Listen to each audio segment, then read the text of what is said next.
G'day folks, well it's been a long time since I posted a video, and I can assure you it's not because I've been spending all that time solving this thing. I did have a bit of a break after the Fang 10, but I did eventually get back into this Nebula, and this is a stunningly amazing puzzle. Just the size of it alone and the complexity. I have managed to solve it though, and you'll be thankful to know I'm not going to do an entire solve in this video because I don't want to set a 40-hour record for a video. What I am going to do is just, I guess, talk about a couple of things with it and then show each little bit of, or each little section of each part as to how it would happen. I know Eitan is, I should have said it's Eitan's Nebula. I said it was the Nebula. I know Eitan is currently redesigning, and I think he has, a lot of his puzzles, and he's opened his puzzle shop. And I do believe the Nebula is one of the ones that will be available. Now, being so massive, it's going to be costly, of course, but if you've got the cash, you could get one of these things and knock yourself out with it. So a few preliminaries first. The first thing, and I have talked to Eitan about this, is these colours, I don't like them. They're just so similar. This to me is a very clear gold, that's fine. These three are very tricky to see, and even, I don't know what happens when I move this back and forth. Sometimes you will look at a piece and you'll think, oh, that doesn't belong there, and then you'll move it and it'll be the exact perfect color. So really difficult to tell on some of these, and I'm quite sure that even on this solved puzzle there are some pieces that are out, or that shouldn't be there. Face like this, no problem, simple. This stickerless face, obviously very simple. So I reckon that's the only one where there was really the coloring issues. Everything else you can tell it apart. The next thing I want to say is that I will not be jumbling in this solve, and while I sort of apologize, I don't really, because I don't want to have a breakdown, because this puzzle is easily difficult enough without any jumbling. That's the first thing. The second thing is there's a couple of sort of types of jumbling that we could do. One type is the same sort of thing as on Eitan's star, if you remember, and welcome to one of the sort of issues here, but I'll get to that soon. If you remember on Eitan's star, we could sort of, instead of turning it like that, we could potentially turn it around a little bit and line it up with something else. And even now I'm going to probably struggle to see what that is. That looks good. And we could do that sort of thing on Eitan's star. Now clearly I could also just turn that outer layer to the same sort of position so that the corner and the center lines up. In fact, have I got that where it should be? Maybe about, it's really quite difficult to tell. I think that's good. And I could then, I could then either, oh no, that's the whole way. Wait a minute.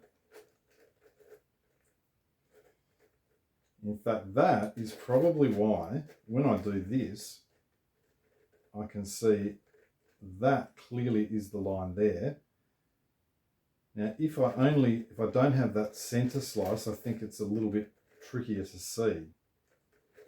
Looks like maybe there, and maybe that's why you can't just jumble it on an outer lay here. I don't think there's nothing there for that to line up. However, if I have both those layers turned, then suddenly I can do that turn there. So that's fine. So firstly, you can't just go, I'll just do the outer layers. Now you can jumble, I should have commented on that. If we do jumble it like Eitan's star, it does jumble, but at the end of the day, it doesn't add anything to the solve. It doesn't end up swapping orbits of things like that. And we worked that out with Eitan's star years ago. Can you jumble it with just the inner layer, or the middle slice, I suppose, the slice layer? Yes, you can, and that is slightly different. And I want to show what's going on here and then say why I'm not going to be doing that.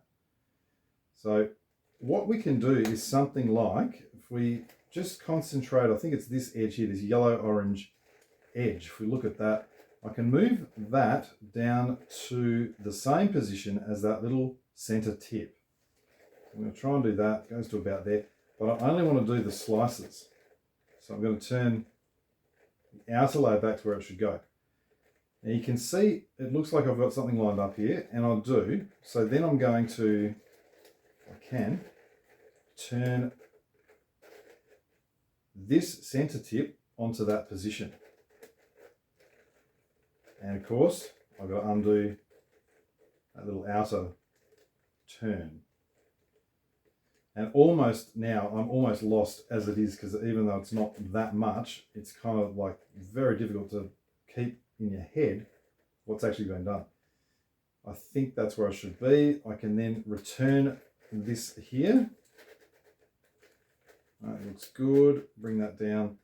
And lastly, return this there. And you can see that, well, I've got one, well, it's probably not super simple to see that piece. That is a light orange, dark orange edge there. I've got this piece here, the yellow orange, and I've got this other little orange piece which came from there. So there's a 3 cycle there, which involves the edges and the center tips.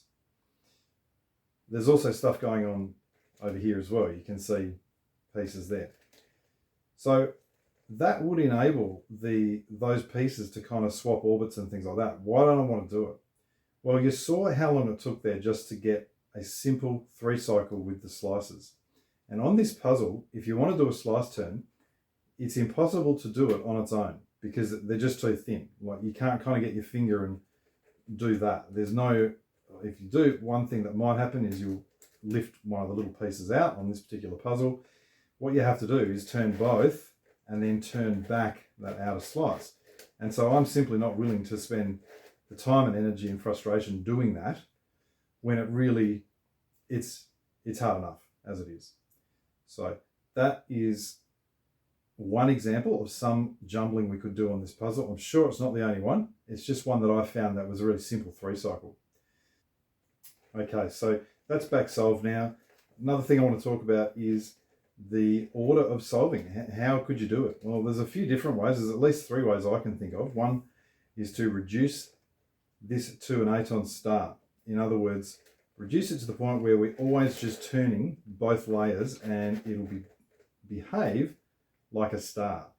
That's the method that I've adopted and that I'm going to take you through here.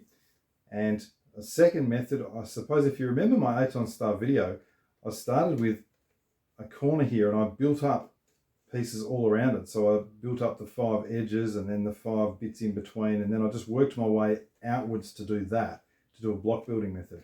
Well, you could technically try that on this. I have not tried it because after I'd solved it the first time, I just went, man, that's just so long. I don't think I've got the energy for it. But I reckon that would work. And I reckon you'd get to the same sort of point with Eitan star. You get to about halfway, and then you'd have to find some way to do with the rest of it. The other way to do it would be simply by piece type. And so, in other words, we would find ways to solve all the corners, find ways to solve the centers, find ways to solve these pieces here. So you can see that pink orange is an edge. Next to it is what I'm calling a half edge, because it's half an edge. It looks like that, but you can see it's actually got that vertical line down there, sort of breaking it in half. Then I've got this piece. We would go through and find different ways to solve each of the 11 pieces on this puzzle. And you might think, well, that's why I haven't done it. Yeah, partly it is. I'm not sure whether the method I'm using is any quicker or slower than a piece type method. One of the reasons, and probably the main reason I chose not to do a piece type method, is the following. Let's say that I did a piece type method and I began by solving all the corners, for example. What that would mean is when I came to the next piece type, every time I had to move something into position, I'd presume there'd be setups. And let's say that a piece that belonged here was over here somewhere. I'd need to set it up into the vicinity first, then I'd need to do the algorithm, then I'd need to undo the setups every single time, because I couldn't just move things around willy-nilly because these corners would all be in place. And so I just looked at that scenario and thought, I don't want to be restricted like that. I would rather reduce things, which is what I'm going to do, and then solve it as an Eitan star. So that's where I'm heading with this. Now, the piece type names, what have I called them? Well, clearly corners. Now, you've got pieces around the corners, so I've called them the corner wings. So that piece just there, and then these pieces which don't quite touch the corners, they're called corner tips. Same way with the centers. I've got the center piece, I've got the center wings, and I've got these center tips. What we've got next, if you look at that little piece there, well, it's not really a little piece, that piece that initially looks a bit like a triangle, but it's actually a pentagon. 1, 2, 3, 4, 5. So I'm calling that a pentagon. I am then calling, as I mentioned before, I've got the edge, these little edges here, I've got these half edges. Now, is that everything? 1, 2, 3, 4, 5, 6, 7, 8, 9. There should be 2 more. One of them is this little tiny piece here. I can't even remember what I called that. Maybe a triangle wing or something. And there should be, if I'm not mistaken, yes, this piece here. Oh no, I've done that. That's actually the center tip. What is the 11th piece? I'm pretty sure there's 11 pieces. What have I missed? This one. This little piece here, I'm calling an edge wing. And so you can see, having those 11 pieces named, in terms of reducing, what I worked out is to make it happen, you've got to have this center piece and you've got to have the center wings and the center tips that surround it. That will form a reduced center. Sorry, a reduced corner, I should say. Then for the centers, I want that large center there. So I want this little center inside with 3 center wings and 3 center tips. That will give me reduced centers. You can very clearly see the center, how that's going to work. What else did we have on Eitan star? Remember, there were only 4 piece types. There were corners, centers, edges, and triangles. So if I think about the triangles, well, I've got a pentagon in here with 2 little tips on the side, or wings, whatever I'm calling them. If I just run along there and then come up to the top of the pentagon and come back down, you can see, there's a reduced triangle. So that pentagon with 2 things there makes a reduced triangle. The 4th reduced piece type, this is the trickiest one to get your head around. Initially, when I'm looking at it, I'm thinking, well, it's this thing here. It goes all the way to there, but it doesn't, because this is part of the corner.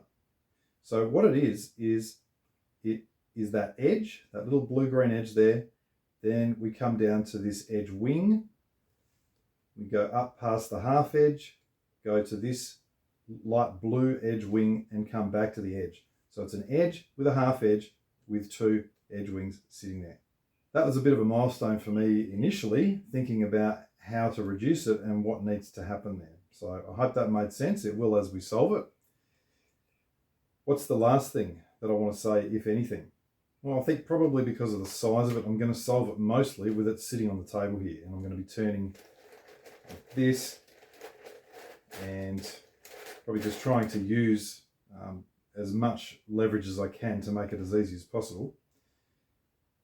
The turning is not ideal. It's not terrible by any stretch, but what I've found is that things do have to be aligned really well, and it is quite tricky. If you want to just turn the outer layer, obviously I've got to try and keep that slice fixed, but it's quite thin, and so it's difficult to just get kind of just to hold it there in position and have just that go around. It normally goes a little bit, I've got to move it there and perhaps turn it back, who knows. So you'll see that as I solve it. Well, as I said, I'm not going to solve the entire thing. I'm going to show each little reduction stage. Once I have a reduced Eitan star, that's going to be it for this video, because I'm not going to then go and solve that, because I've already got a video up there on solving Eitan star. In terms of scrambling this thing, I mean, basically what we want to do is scramble it as we would for an Eitan star, but we've got to get the slices done as well. So what I tend to do here is just start doing this.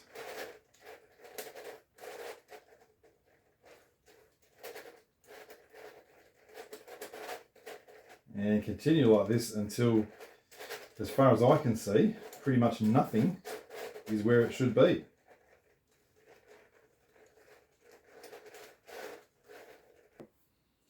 Well, here it is. It's not completely scrambled, but it's good enough for my purposes, because it's going to just keep getting scrambled as I do these sequences to reduce things.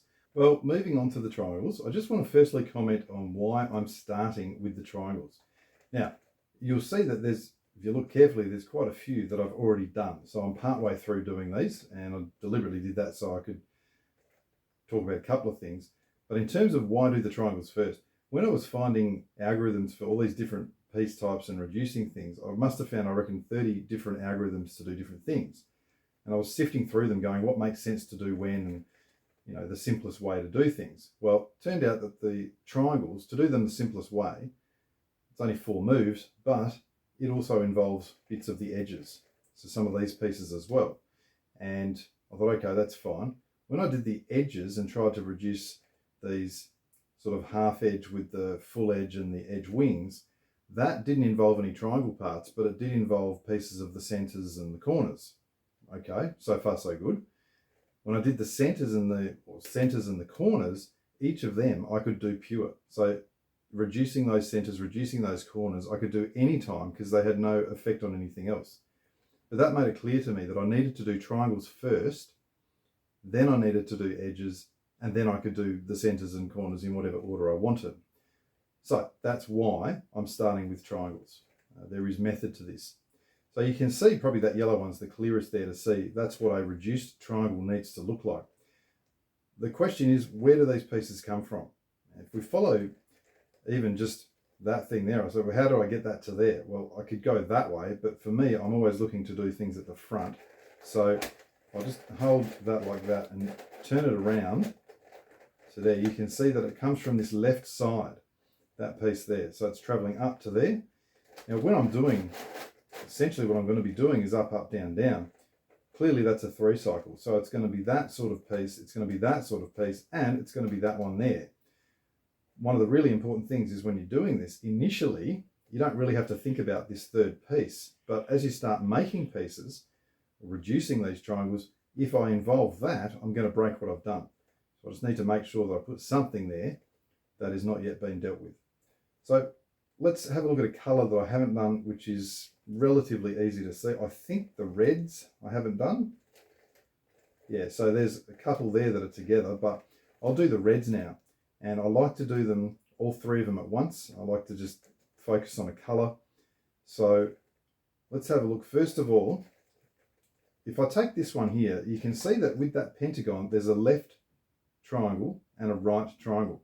So this happens to have the left one attached already. I need the right triangle. I've got to think, where does that come from? If I follow this line of that slice back to here, it comes from that little blue piece there. So what that tells me is I need to find, firstly, to find a right-hand little triangle, then put it into that position. Now, if it's on this face, I just rotate the face. But let's at least begin by finding one. You can see there's a little red triangle there. That is a left-hand one. Why? Because it's on the left-hand side of this pentagon. So I'm going to just, this is one of the most time-consuming bits, is just looking for the piece you want, and then by the time you found it, you've lost where you're supposed to be putting it. So I'm going to keep my finger on this face because that's where I want that to end up once I find it. A right-hand red triangle.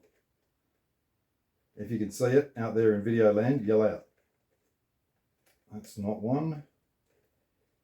That's probably super close and I've just, completely missed it as normal. Oh, I think it's that. Okay, my finger's on this face.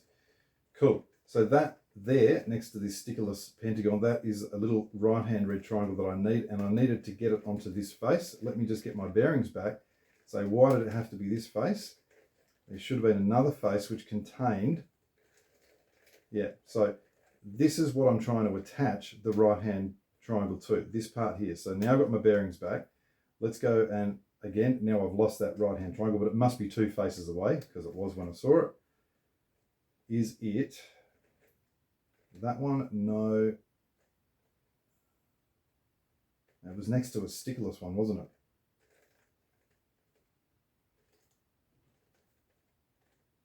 Where has it gone? There. Okay.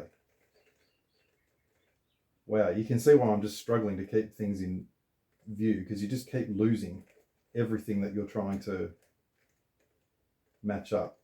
Let me just get that red right-hand triangle onto that face before I do anything else. Now, it was currently sitting over here. One of the things with these triangles is that they will always move 2 faces across a corner. So for example, if I want to move this little triangle somewhere, where can I go? Well, initially, as it is, I can turn it up to there. Notice that when I'm moving things around and setting up, I'm always moving both layers, the outer layer and the slice layer. That will ensure that anything that I've already done does not get disrupted.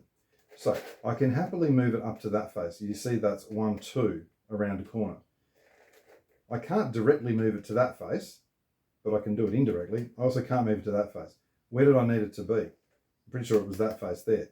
So at the moment, it's going to move over to there. How do I make it move to there? Well, I need to rotate this around to, I think either of these will do, but I like the look of that one there. So I'm going to rotate the face initially to put the red triangle there. And now that will turn up, I think, to that position on the face that I need it to be. Right, there it is. You can see that little right-hand red triangle there. And just if I hold it like that, that's why it's right, the right one. Okay, now let's go find the other red piece that I had it next to, unless I've dislodged that somehow. I don't think it's that one because my red one had 2 bits. Is it possible that I've dislodged it? Or have I managed to move it onto the same face as that? I don't think so. I might have ended up dislodging this. Possibly. Let's just put that one for a minute back to here. Yeah, that's good. I think that's what I must have done. So this looks like where it was. I need that right triangle to be coming from that position there. Now you can see that it's on the face. There it is, right above my finger there. I just need to rotate this face now to get it to the correct position before I start. Now that's on the exact line where it needs to be. So I think, well, how do I get that up there without damaging what I've already got? First thing, these are all going to be up, up, down, down. So the first thing, I want to move that red triangle up to that position without disturbing this. So that means just moving the slice layer. That, of course, means I have to turn both layers and then turn this back. Because on the physical puzzle here, you can't just turn a slice layer. So now it's in position. Now, how do I now get it out of the way as well as get the other stuff out of the way to protect it? Well, you can see that for the second up of this side, if I turn both layers, it's going to take everything I've done there off, which is what I want. So that's my up. So I've done an up, up. Now I've got to undo. Well, the first one that I brought up was the slice layer. So I need to undo the slice layer, which means turning both and then returning the outer layer. And then finally undo both of these right hand layers. You can see when I've done that, that has successfully attached that. Now, one thing I did not check, and I should have, is what did I have over here? And as it happens, I had a completed green piece, and that right hand green piece has now landed over here. My bad. So I might even undo that and just put another piece. It's a very good lesson for the young kids out there of what I was saying before. You've got to check that your third piece is not something you've already done. So let's undo that. This time I'll just do the up on the right first, then the slice turn, and then bring it down, and bring the slice back down. Okay, back to where we were. This time I don't want that green piece involved. So what I'm going to do is turn this face so that I have something sitting there that is not yet involved. And it just happens to be another red piece, but it could be anything, as long as it's not done. Okay, now, here we go. Up with the slice, up with both layers, down with the slice, and down with both layers. Right, this time it is completed, and I didn't damage that green one that I've done there. Good. So that's how we approach it. Now, it's not the only way that you can do it, because it kind of depends on what pieces you've got together and what you don't. So this one here, you can see this is a very similar scenario to what I had before. So I might leave that for the moment and have a look if there's one that I need to join two of the little triangles first. And the way that I would find that is to look for the third pentagon, which is there. Yeah, so I think I'm going to find that I'll need a left red triangle and a right red triangle, and I'll need to join them first. So let's have a look at how we do that. Step 1, find them. And then once you've found one of them, oh, there's one, there's the left one right there. I shouldn't say right there. There's the left one sitting there. And where is the right hand one? And it will be the only other one that I need. I'm just going to keep my finger there while I go hunting.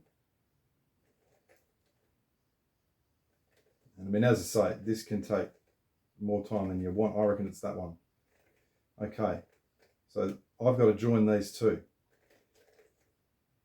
Now, to place this right hand piece over to here, either I can put it on this face and do something very similar to what I just did, or I can get this over to this right hand face. I'm going to do that just to show a different variation on how you can approach this. So there's my piece. I want to move it to here, to this face here. Remember, they can go across two faces across a corner. So the first thing I'll do probably is move it to there. I guess technically, I'm going to move it to here, simply because it's not going to damage what I've got up here. It's not going to disturb that piece that I want to remain there. So let's firstly move it down to this face. And to do that, I'm going to need to rotate the piece so that it's in this position, and now I can bring it down to there first of all.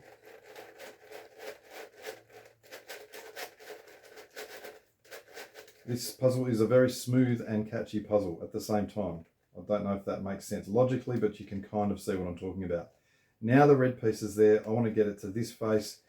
At the moment, it's going to turn up to there. That's no good. I want it to turn here. So let's again rotate it around to this position. And now it should rotate up to the face that I want it to be on. So finally, it's on that face here. I've got to now go and find the other red piece, which was there. Good. Now, is it in the correct position? Well, if I think about the right piece here, where's it coming from? It's on the outer layer. So that outer layer turns around like that. So in the actual fact, it's coming from here. So I'm going to rotate this face first to place that red piece in the position that it'll move up to there. Now, I want to move it up to there. Obviously, I want to join it to this one. So how do I work this through? First move, I just turn the outer layer here. Check that everything's aligned. It's not quite aligned there. Maybe that's better. Let's try that again. We'll turn the outer layer to put the two of them together. Now I want to store what I've made. In order to store both of them together, I'm going to need to turn the outer layer and this slice layer. So there's my second up. Just turn that off. Now undo. So now it's a down with the outer layer only, and a down with those two layers. And you can see those two red bits are now happily stored together. Well, at this point, because I'm making this one first, there's no pentagon. I've now got to find the pentagon that belongs there and place it on this face or this face, doesn't matter which one. So again, that shouldn't be too hard because it should stand out fairly easily. I'm just going to keep my finger here. There it is. Got to bring this pentagon. Let's say I'll bring it over to this face here. I'll just look to see how that can be done. Well, it can go two faces at a time. So let's say first of all, I'll move it to this face, which means I'll have to rotate it like that and then bring it up to here.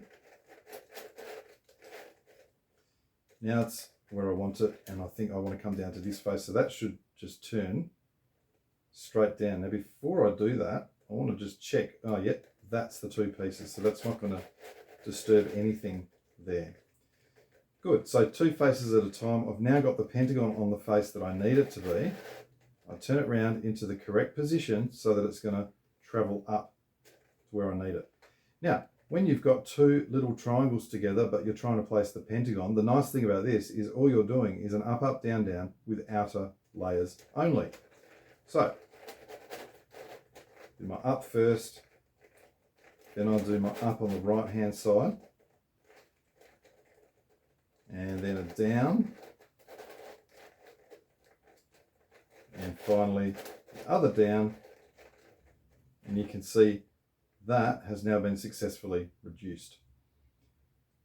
So that's another little technique. Again, oh, did I check the third piece? Probably not. Let's have a look. I don't know. I don't think it was done because I don't have a couple of the same pieces here, and it's only the pentagon that moves with these pieces. So I think that was all good. I reckon I've done some of those greens, maybe not all of them. In any event, let's complete the reds for this little demonstration of the triangles. And there's the last sort of pair. I need to find the other piece that belongs here and put it onto that face. So it's a right hand piece. Once again, I'm just going to store my finger there. I reckon it's that one. Good. Where's that got to go?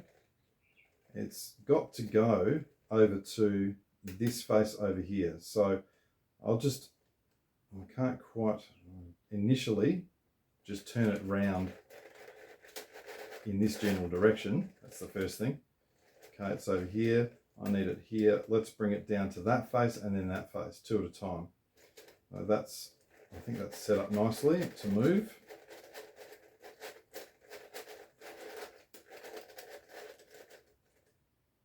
On there, and now we've got to get it to there, so that will involve which one? Turning it to that position.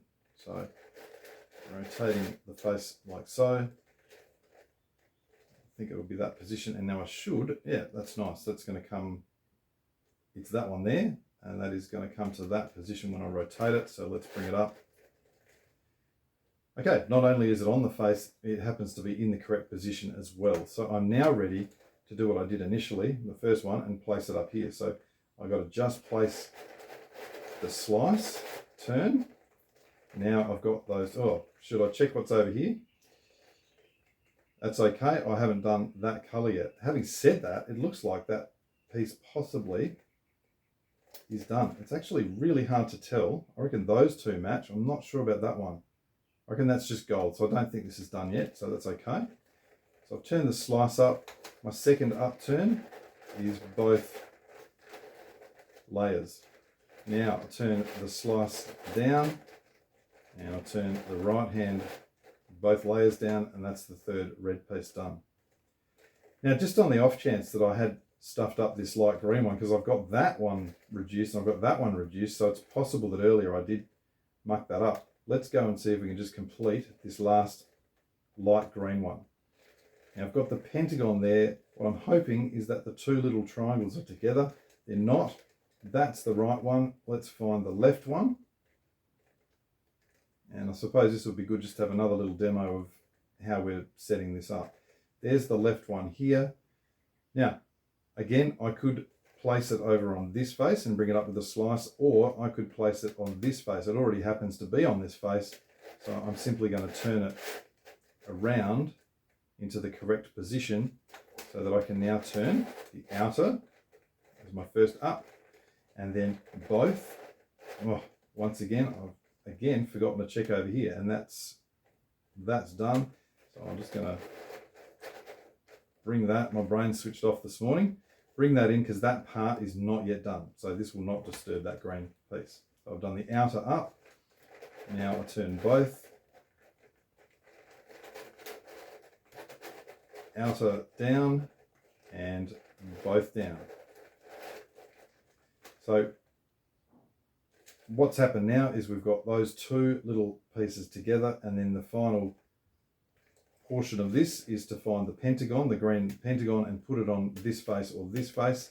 Again, it now happens to be on this face, so I'll turn the face to put it in the correct position, and to place a pentagon between these two things, it is just the outer faces that turn. Let's, for the first time in my life, check what's going on over here. That is okay, because I haven't done that one, so that's a good piece to be there. Okay, so up, up, down, down. Alrighty, and that third green is now done. So I hope that's a thorough demonstration of reducing the triangles. As I say, I like to do them a colour at a time, so all three. I reckon I've done maybe 11 or 12 of these colours at this point, which seems really great until you think there's 8 to go. The hard part of these is, I may have mentioned it in the beginning about the sticker colouring, is these sort of colours here. So I'm going to get down to the point at the end, I reckon, where I'll have the last 2 difficult colours to do. I might even just say, you know what, whatever's sitting there, I'm happy with that. We'll see. All right, well, what I've done now is complete all of the triangle reduction. So I'm saying that I'm having faith that I have, because the last 2 colours that I did were these sort of funny colours. I'll find one on a corner to show you, because there is one corner here which has all of them really. There's the gold, that's quite shiny. I've got that sort of gold trim around black. I've got that one which is silver, which by the way is different from this grey. And then I've got these 2 colours here. Those colours there, and I'll just move it around the light, and you can see they kind of change colour in the light a little bit as well. They are the 2 I just have no idea about. So what I've basically decided with this puzzle, with this sticker scheme, is I've absolutely got all of the ones apart from those last 2 done. And I think, I've had a look, and I think the last 2 colours are good. At the end of the day, if there's a couple of pieces that are kind of out, like, you know, that belonged somewhere else, I'm not worried. It's fine. So I move on now to the edge reduction. And this edge reduction is another massive phase, and it comes in 2 parts. So what I'm going to do first is I'm going to treat the half edge as a fixed piece and attach the edge to the half edge. So I want to demonstrate this. I'm going to find a nice clear colour to do this on. I'm going to find a nice clear half edge. There's a few of them around. Maybe this one, the hot pink. I don't want to say that all the time. Orange yellow, there's 2 oranges, so that's not ideal. I could do that red blue. That might be a good one to do there.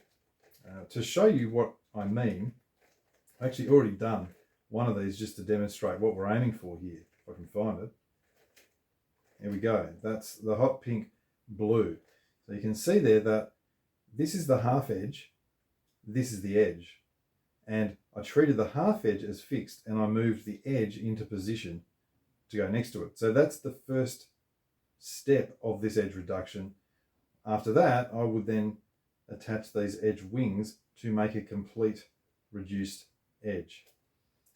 So let me go, maybe I'll just do what I said, which was the orange red or something, orange yellow. Oh, hang on, I like this one. All right, this one here, light blue, light green. So I'll just call it blue-green.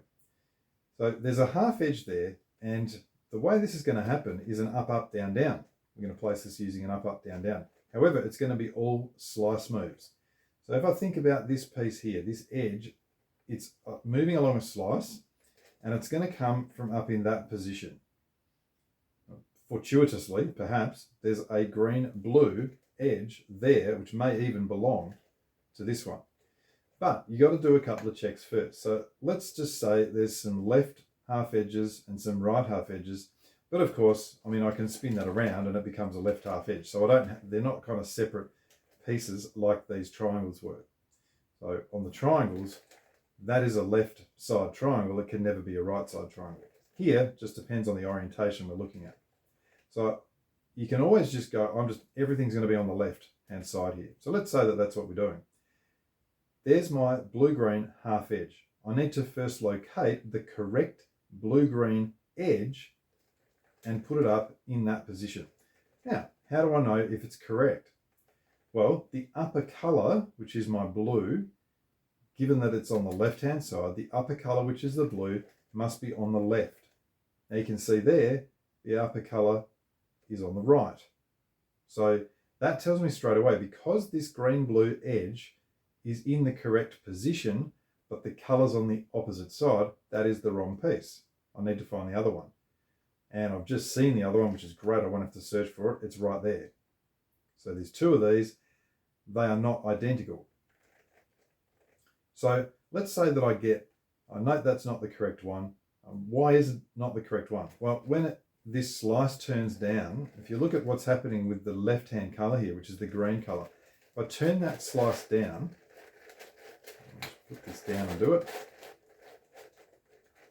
you can see that that green is on the upper part. I really need the blue to be on the upper part in order to have this match.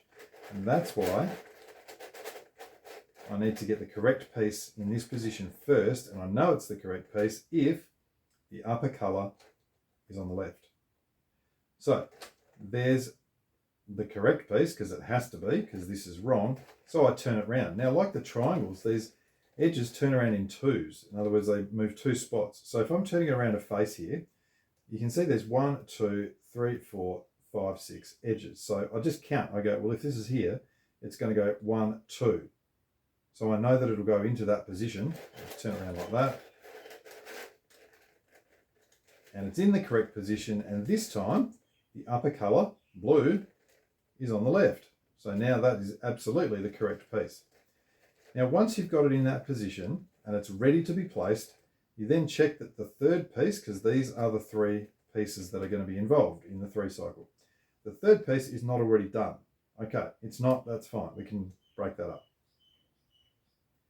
In order to place it correctly, when we do an up, up, down, down, we want to do one starting with the right hand slice. So in other words, I'll do it now, and we're going to go up the right hand slice first. So up, up,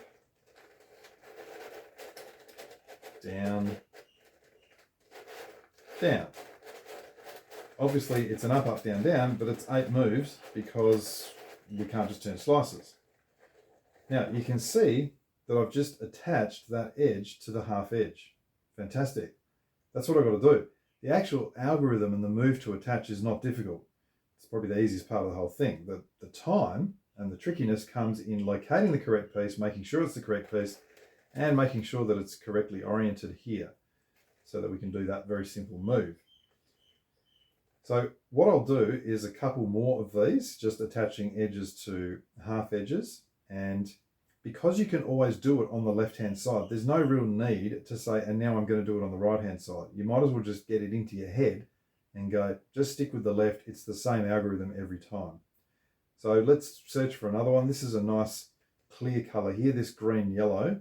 So I would turn that around and say, right, the upper color is green. So I'm looking for a green yellow edge to go in this position where the green is on the left. First step, find the green yellow edge. Or find a green yellow edge, since there will be 2 of them. There's one. Let's just see if we can get that into position without moving this. That's the other thing. It's always the danger. So what I will do is move it around this way here. It's there now. I need it there. Let us move it on that face. It always goes 2 around. So 1, 2. Now it's going to go 1, 2.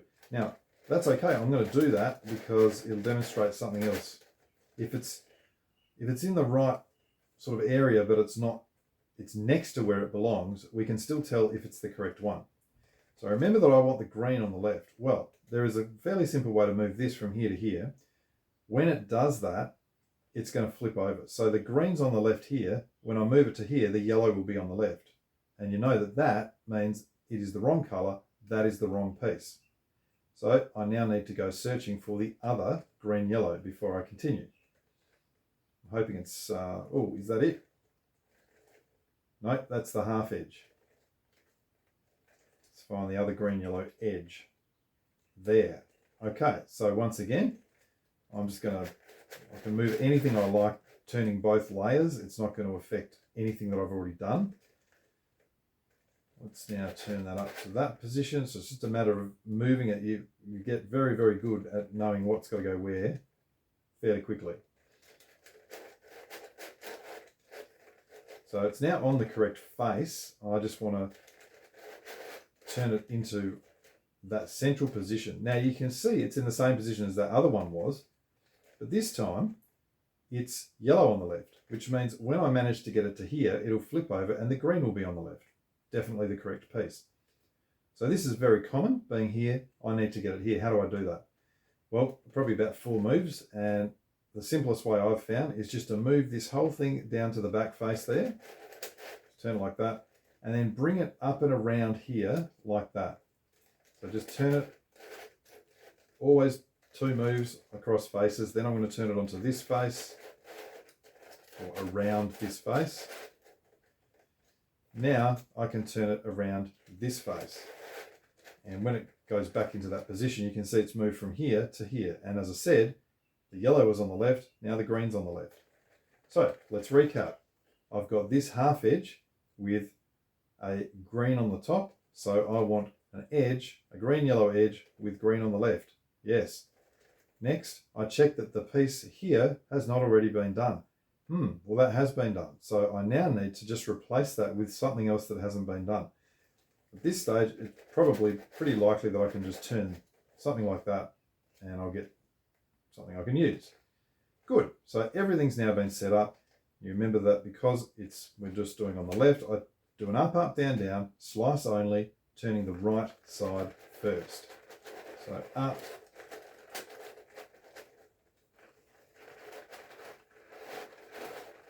up, down, down, and we have now attached the green yellow to the other green yellow. How many of these things are there? Is it 120 maybe? There's 1, 2, 3, 4, 5, 6. And I think, do we multiply that by 20 or by 12? I think it's by 20. Don't know. Anyway, there's a lot. So I had one done, I've done a couple others for you now. What I'm going to do now is to show also how we attach the edge wings, because clearly you can do the entire edge at once. So I could say I'm first going to attach the edge to the half edge, and then I'm going to attach the appropriate edge wings to make a completely reduced edge. Or you could say I'm just going to do all these first. I'm going to do the edge to the half edge of every single one of them, and then I will do all of the edge wings. Now that's the method that I've used, because I would prefer to just have one algorithm in my head at a time. And here I am quite a while later, and hopefully you can see that all of the half edges and edges have been attached, but not all the edge wings. So for instance there you can see those edge and half edge there are done, but clearly those edge wings are not. Whereas this one here, the whole edge has been reduced. So where I'm at is I've done all of the edges and half edges. I've done some of the left hand edge wings, and yes, they come in 2 different flavors. So I treat them separately, and I do all the left ones first and then all the right ones. So what do I mean by left ones? Well, let's have a look here. If I turn this around and just focus on this one here, that lavender edge wing, that's part of the 3 cycle that I'm going to use. And if I follow that around as to where it comes from, you can see there's a light blue one up there. That's the position it's coming from. So that's the second piece that's involved. First piece, second piece. What's the other one? Well, it happens to be this piece here. And what I'm going to be doing is using a very simple corner piece series to do this. And for the left ones, I'll do, I guess, an ordinary corner piece series. For the right ones, I'll do the mirror. The only difference with the corner piece series is that for, well, 3 out of 4. So let's say 6 of the turns are going to be outer face turns only. 2 of the turns are going to be slice moves, and that's what accomplishes what we want to do. Now, because there are so many, I think there are 60 on the left and 60 on the right. I mean, this just takes so long, this stage of the solve. I do try and do 2 at a time. So I'm going to take you through how I would do that on the left first, and then we'll do the same sort of thing on the right. And you can see you don't have to do 2 at a time. It'll probably take a few less setup moves, but I think in the end, I reckon it's probably a bit quicker. So what I will do to start with this sort of thing is, remember I said the third piece was in that position. If this is the piece here down the bottom, that's my third piece that I'm looking at. So I'll go and find a piece in that position that is not yet done. Here's a good one. So this light green or the orange base is what I'm calling it. You'll notice that I could hold it like that and it'll be on the left under the equator here. Same thing as this position, on the left under the equator. If you look at the other piece here that was involved, again, I could turn it like that, and it's always on the left under the equator. So all these three pieces belong in that same orbit, I suppose you could say. And I guess what I mean by the orbit thing is this. You can see a dark green piece right there. That dark green piece can never go over here. It's always going to be on the right under the equator. So that's sort of a right-hand piece. So we'll get to that soon. So the first thing I'll do is find a piece that's sort of in this position that isn't yet done. And I'll note the colour of the edge wing, which is the light green colour. What that tells me then is I need to place in this position, because the piece movement is going to be here to here to here, and that comes back down. So that means the light green is going up to here. I need to place in this position a light green base, or a light green edge half edge pair, so that I can attach the edge wing to it. So I might look at this and say, well, is that an appropriate one there? Well, if I hold it like this, I can see, no, it's not, because it's actually on the right-hand side when it's under the equator. So I ignore that entirely. That's not going to work. I just start searching around for a light green base. And again, this can take time, just locating what you want. And it's probably right in front of you as per normal, but we'll see how we go. That there looks like one. Now, I've done a fair few of these, so I might indeed be down to the last couple. So the next problem is I've found it and I've lost where I was supposed to be. So again, it's kind of a case of keeping your finger where you are and then going, where was it? That one. That's an appropriate light green base. So I've got to move this light green base up to that position. So initially I just start I'll do this sort of thing and just get it around to that general area. Keep my finger there, and I want it here. Where did it go? Somewhere over here. That one. Okay, let's see how we can bring it to this position. Again, it moves around a face 2 slots. So if it was 1, 2, if it was here, that'd be great. At the moment, what I would probably do is just sort of maybe turn it like that and see what that does. See where that lands it. Okay, that's awesome. So that has landed it pretty much almost exactly where I want it, because it's 2 slots around from there. So now all I need to do is turn it around to that position. However, you'll notice that if I do that, it knocks out this piece here. So in order to get this properly set up, you'll also notice everything's just moving around down here. In order to get this properly set up, I just want to turn this off initially. Turn that off down there. Turn my light green base into position, and then return the light green piece. The reason I do this, the reason I start with the one in the middle, so this is in the middle, I've got one here and one here, because if I just say that's fixed, I've got all of this area to move pieces around and get it into position. So that now is, that light green will go to the base there. Then when I try and place this one, I've got sort of all of this area to move stuff around. It doesn't really touch this. Now, because of the piece movement, I would then say, well, this is a stickerless edge wing. So that stickerless edge wing is going to come down to that position. Tells me I need to put a stickerless base in that position. Or I also look here and say, well, if I had an orange edge wing there, that would come up and place into the base. So I'm looking for a stickerless base or an orange edge wing, and it's got to go there. So initially I just check on the face. Is there anything that's 2 apart? There is, but that's already done, so I can't use that. Nothing really there. So then I'd say, where does this come from? It comes from that position, so you can kind of see that if I turn that down to there, that's where it's going. All right, so I want it there. Now I notice over here there's an orange, the lighter orange edge wing. So I'll just rotate that around the face, and now I can bring that up to the top. And hopefully that demonstrates what I was talking about. While I was doing that, nothing up here has been touched. This is all okay. So I've now got the 3 pieces into position. Now, even though it's taken a few minutes to explain this, you'll note that the number of moves has not been that many. Maybe 6, 7 moves to get the pieces where I want them.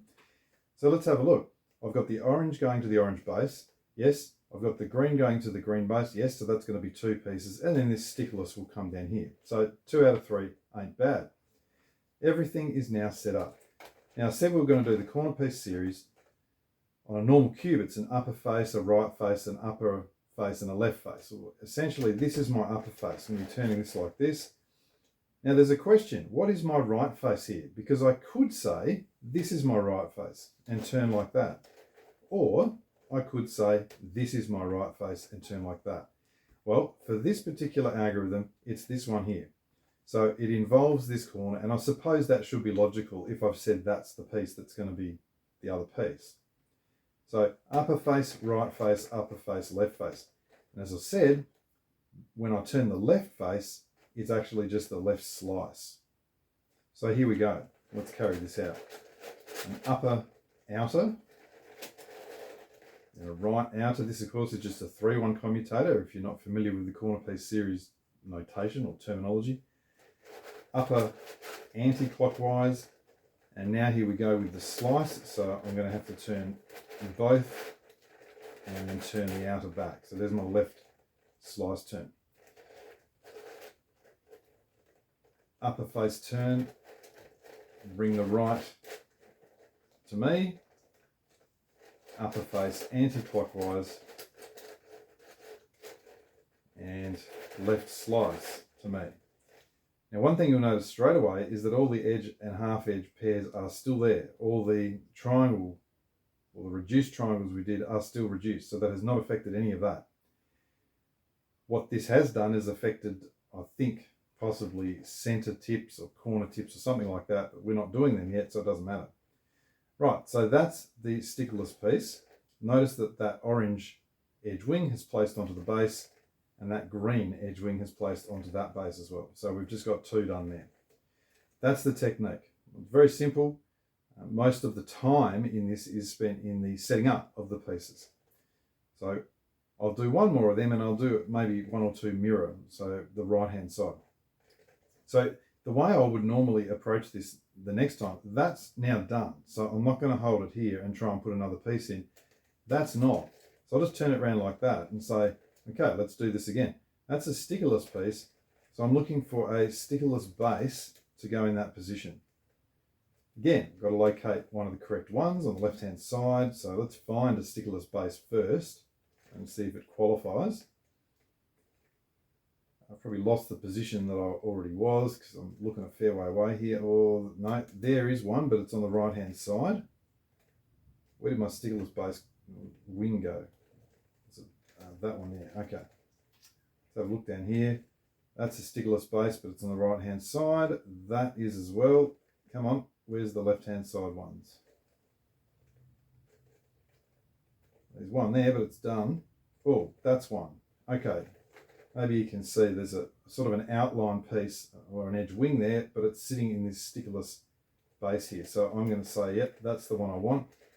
And I'm going to try and move that up to this region and place it there. Now I have a feeling that is going to go and turn exactly where I want it, which is always nice. Yes, it is. And it has not disturbed that. Okay, so I've got my stickerless edge wing going to the stickerless base. I then look here and say that's an outline edge wing. So I now want to put an outline base down here or a light blue edge wing. Again, have a look on the face, outline base or light blue edge wing. No, nothing obvious there. Then I'd say, where's that coming from? Down here. No, again, nothing that I can easily turn into position. So now I just start searching. Light blue edge wing or an outline base. There is a light blue edge wing here, but it's on the right hand side. Oh, look at this. This is a light blue edge wing with an outline base. What this means is if it's the correct one, if I can get this into position, I will be able to do 3 at a time, which is kind of like the holy grail of this thing. Now, of course, I've lost where I was. I think it's this one here, so I've got to move that piece to there. That's the piece. So once again, I would just sort of think, what happens if I move this up like that? Well, that's really nice because that should now be 2 away. I can turn that around, and that is now in position. So light blue edge wing to light blue base, stickerless edge wing to stickerless base, and outline edge wing to outline base. Brilliant. Let's do it. Once again, here we go with the corner piece series, where the left turn is the slice.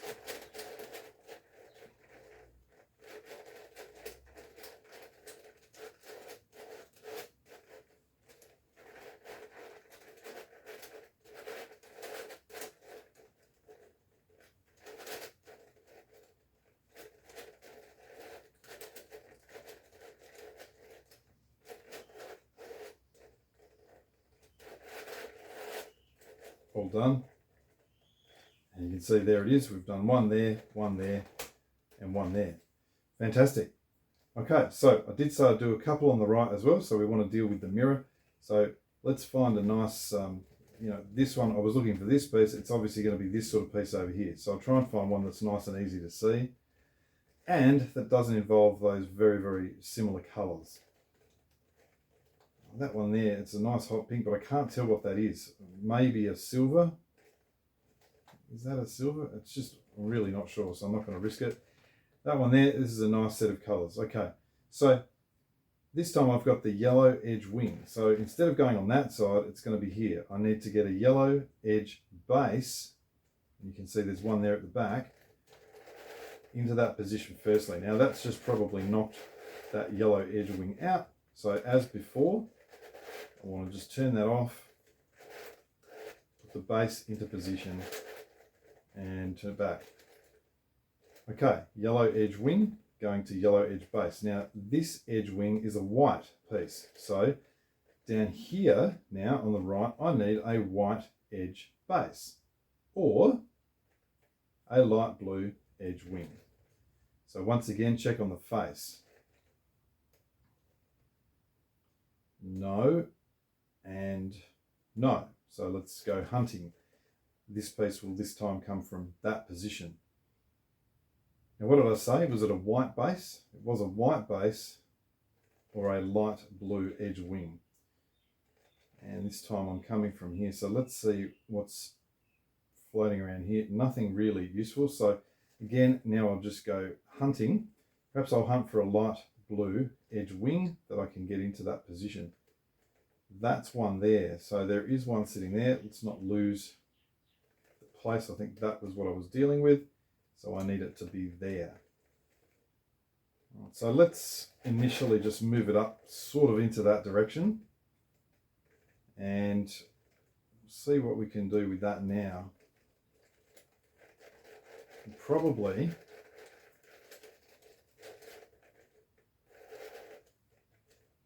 turn that. Now I can see it better. I'm pretty sure it's that one there. I can see that better and just see kind of what needs to be done to get it into position, which is not always obvious. That, let's have a look. If I move that over to that face, is that going to land or I want it to land? What happens here? That is going to be good. So you can see that I've now got the light blue piece onto the correct face and it's 2 slots away from where I need it.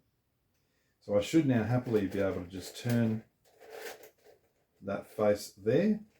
And because I'm doing the mirror, I've now got the 3 pieces exactly where I want them. So the light blue will place here, the yellow will place here, and that white will come down in place with the lavender base. So the pieces are set up. I've got to do the mirror of this corner piece series. So this means it's an anti-clockwise turn of the upper face, technically, first. There we go.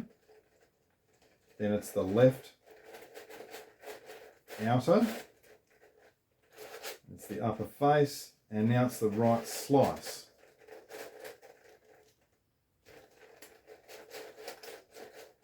We continue and we don't do that. I'm trying to be quick, but not quick.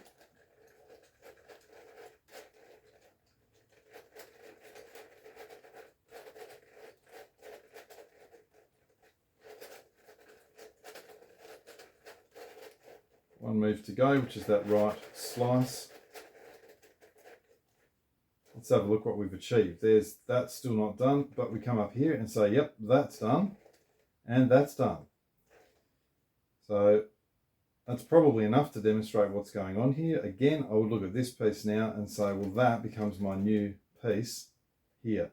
Look, I'll do one more. If you're good with that, skip ahead to the next section, but I would again say that's my starting piece. That is a white edge wing, so I'd like to get a white base up to here first. Locating it. I mean, you hope that it's in the vicinity. That one there, I think it's white. It's not. I mean, it could be grey. It's hard to tell. It's either that colour or that colour, and I can't quite tell. I think it might be white. And, well, actually, can I tell? Because that next to it is a silver. That's a silver, and I don't have a grey silver, so I'm going to say that must be white. Okay. After all that, I've lost where I was. It's got to be there. Okay, let's move that initially around to here. Let's now get this onto that position. All right, now this is one of those things similar to when I was doing the edges and half edges. The white base is there. I really want it down here, and I want it on that side. Well, that's what will happen. When I flip it over, it'll come to here. So it's just a question of how do I do that? Well, it's the same as what I was doing before. I'm going to turn it down to the back, bring it around these faces, and the last turn will be down here. I'll just check that it doesn't knock out. I don't think it does. No, I think we're all good. Yeah, so that white edge wing is now prepared to go to that white base. That's a purple. So that's going to come down to that position, which needs to be a purple base. So I'm looking for a purple base or a lavender edge wing. Again, I'll just check it on this face. No, let's now check on this face. Purple base, there we go. So if I turn that face to there, I should then be able to move that one up into position. So I reckon we've got the purple base sitting there, ready to receive that purple piece. So I should get the white and the purple done. So there's my upper face. The three pieces are ready, and away I go.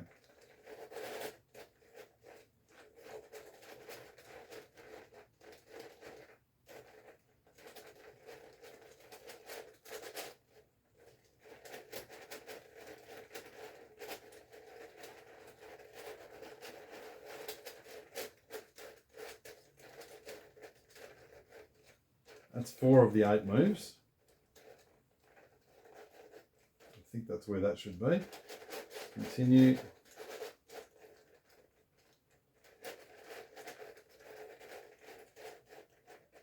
the outer and final move, this right slice gets returned. Okay, that's looking good. The purple one's been done. That's not. That is. Now, is that in fact white? Does it look like it matches? It does to me. So until further evidence, I'm going to say, yes, that one was a white base and we're looking good. So that's how I would approach the edge wings. And you can see that you know, before you know it, you'll start getting quite a few of these done. Well, I say before you know it, I mean, this just takes all day. I'm not going to sugarcoat it. This is such a long phase. It is a massive phase. I guess the good news is when you've completed these, you're onto the centers and the corners, and they are much, much simpler, both in sort of theory and also in getting the pieces where you want and just making it happen. So that is a really good thing. So I'm going to continue until I've done all the rest of these edge wings and come back in about 7 weeks' time. All right, well, here we are back again, and all of the edges are reduced, which is a fantastic feeling, let me tell you, because it took ages, maybe not 7 weeks, but it did take a long, long time. And I'm happy to confess, I did have one stuff up along the way, and I was doing one of the corner piece series, and my mind must have wandered, and I must have done a left instead of a right, or something like that, or a zig instead of a zag. And I looked at it, and it just didn't look right, and lo and behold, I could not get it back together. Well, that took me over an hour to fix that all up. That had damaged triangles, it had damaged sort of these half edges and edges, just a lot of stuff. So this is just a monster of a puzzle, and that's one of the reasons that it's so easy. If you make one mistake, it is so easy to get lost and be sent back to an earlier stage. So yeah, concentrate. Okay, so we are now at the stage of, I'm happy to say, going to be reducing the centers. Now I could have done the centers here or the corners here, doesn't matter. The reason I choose the centers is because those edges are crazy and they really take a lot out of your concentration. Well, the centers are very, very simple. They're quite straightforward. There's no issues with orientation. They're very simple to set up, and you can get 2 done at a time almost every time. And it's nice to have that. And the moves are very simple. So let me begin with, I think I'll do the hot, I think I've done one already. I've done this green set of center wings to show you that's what the center wings will look like when the centers are reduced in that way. And then obviously we'll need to get these center tips done as well. So let me start with how do we do the center wings. I'm going to use the hot pink because it's really clear to see as the center that I want. So I've got to find it first. Okay, there it is. Now, the way we want to hold this is what we're going to have is sort of an upper pointing triangle as our upper face here. You'll never guess what we're going to use. It's called the corner piece series, and it's similar to what we did before, just with a subtle change. And that's why I like it so much. So what I generally do is I could have the center that I want to fill, and I do normally try and do a whole center at a time, here or here or here. Those are the 3 faces that are involved. Myself, I just normally have it here, and then I look to place one of the appropriate center wings up on this face. So that's the first thing that I'll do. Find a center wing from somewhere, get it onto that face. All right, there's one. And again, this is so nice because there's no issues with, is it the left wing or the right wing or whatever? That doesn't sound good, left wing, right wing. I'm not political. So I would just turn this like that initially, and then can I get it up to, I got it in the right position. No, I have not. Yes, I do. There it is. Now, I'll just move that pink center out of the way. I didn't want to do that. Try another way of doing this. In fact, I think it was where it should have been, is what I want. Just trying to get it to this face. That's all I'm trying to do here. My brain's a bit addled, I think. Okay. In this case, to get that there, it's going to push that out of the way. So what I'll probably do first is just push it out of the way instead. Move that center wing to that face, and then bring my pink center back. So that's the center that I'm trying to fill. As I said, that's my upper face with the triangle pointing upwards. I want this on this face. Now, the reason it's so nice is once I've got it on that face anywhere, I can turn it and it doesn't change anything as far as orientation. So where I want it is sort of on the right. Now that piece, you think about what's happening here, that's going to roll down to that position. So that's on the right of the center here, going to roll down to the right hand piece of the center here, and then over on this face it is the right hand piece, so that light blue piece there, that's the 3rd piece that's involved. So I know that that hot pink is going to place. I would then say, well, this is a lavender. Can I get either a lavender center over here, or can I look at this and say, well, this is an outline center, so can I get an outline center wing on this face? Often the outline or the center wings are easier to place, not always. I'm just looking around here. I just want to get one on that face. Can I see one easily? Yes, there's one. So that, I think I can just turn that straight up. Let's just see if that worked. Yeah, that's the hot pink center. Yeah, beautiful. So I've turned that outline center or center wing up into position, and it happens to be oriented correctly. So I've now got my 3 pieces, 1, 2, 3, and I know that I'll get 2 of them done. So what am I doing here? Well, you remember with the edges, I did a corner piece series and I turned the upper face and the right face as outer turns. The left face was the slice turn. I'm going to do precisely the same thing. However, instead of including this top corner, so instead of calling these my left and right faces, now I'm going to call these my left and right faces. So that's why it's just a subtle change, but it makes all the difference in the world. So let's carry this out, and we know what's going to happen is we're going to have a hot pink center wing there, and we're going to have an outline center wing up here. So there'll be two outline wings on that face. Here we go. So we want an up face outer turn, and the right face outer. Keep things lined up, and up anti-clockwise. And now, instead of the left face, which is here, instead of that outer, I now do the slice, which means both of them up, outer, back to me. Now I continue. Up turn, right anti-clockwise, up anti-clockwise, and now left slice clockwise. That's it. You can see that just for some reason it seems to work better. There seems to be less catching on these ones. I don't know why. But it's a nice simple sequence. It's straightforward. There's my pink center wing. There's the second of those outline. So that's really nice. What I'm going to do here is do the other two of the pinks. I do not need to think about any mirror. There's no need. I can just always do it like this. It'll always set up for that. So I'll do the other two pink center wings, and then we'll look at the center tips when they're done. So again, let's find another. There's another center wing. Can I get that somewhere nearby? Let's just move it initially, sort of a bit more in the vicinity. Oh, that's actually the face that I wanted on, which is fantastic. It needs to be on the right. So I'll turn that to the right. That's going to come down here now. Now that's a red one, so either I want a red center there, or I want, in fact, I want a red center wing to come up to there. Either is fine. So let's have another look for either the red wing or the red center. I can see a red wing here, and just getting the bearings again, it's got to go on that face, no, that face there. So the bearings are, that is the upper pointing triangle. It's this, this, and that one there. So trying to get that red wing over to that face. I suppose the other thing I like about this is often the setups don't seem to be blocked. It's kind of easy to do then. So it's on the face, rotate it around so it's at the right. Are we good to go now? I think we are. So there's my upper face, away we go. So upper turn, right turn, upper anti-clockwise. It's a little bit catchy at the moment, which is kind of annoying, but I guess you get used to it. Now the left slice.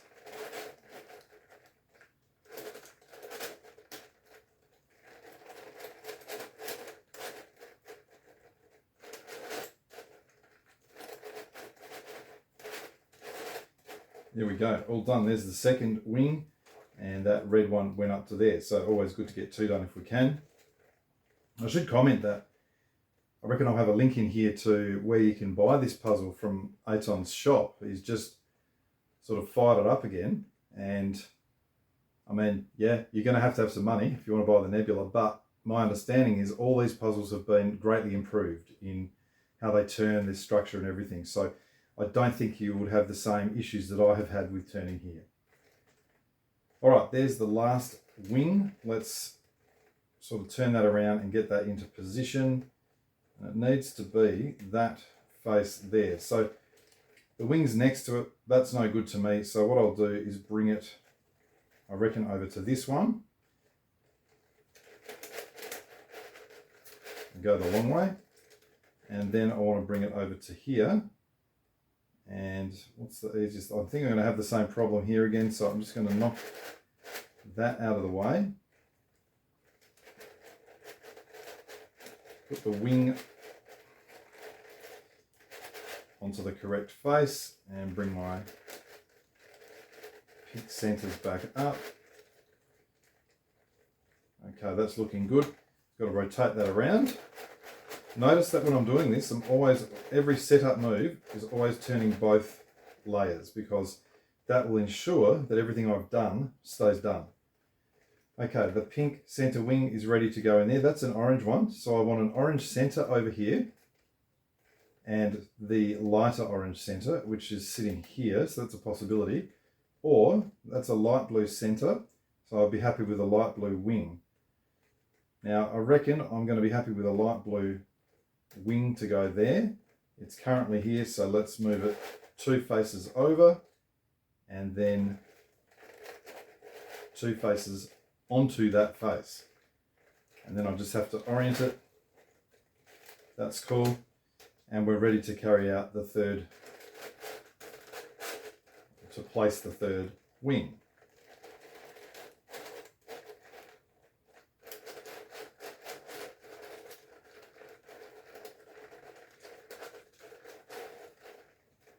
And now the slice turn.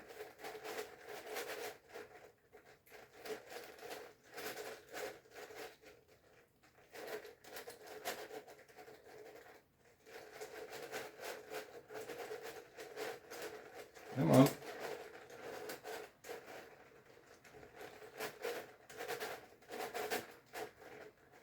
Okay.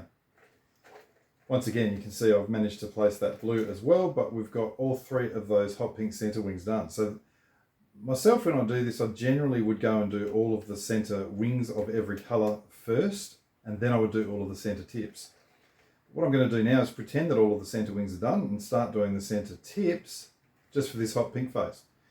So we've just used, by the way, a bit of rain here, so if there's a little bit of background noise, I still don't control the rain. My apologies for that. The center tips, it's so good doing them because they are almost identical to what we just did with a subtle difference.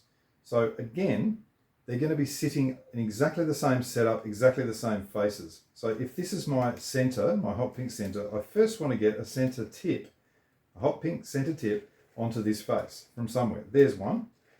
Now I could, so I've got to move that 2 faces, so I'll move that to there first, and then across to the face it needs to be on. Again, no orientation issues. Now remember, here's my upper pointing triangle, this is my upper face. Now the tip in this case, they all are below the wings that we were just dealing with. So this was the wing, the tip must be there. This was the wing here, the tip is going to be there. And this was the wing, so the tip will be there. That's the 3 pieces. That's another reason I just like this so much. It's a subtle variation, but it's nearly the same. So I've got the hot pink tip ready to place there. Now, I've got a red tip here, so I want a red center, or I would look up here and say, well, this is a light pink center, so I'll take a light pink tip. And I do have a light pink tip there. So what I'll do is just rotate that until it's down into that lower position.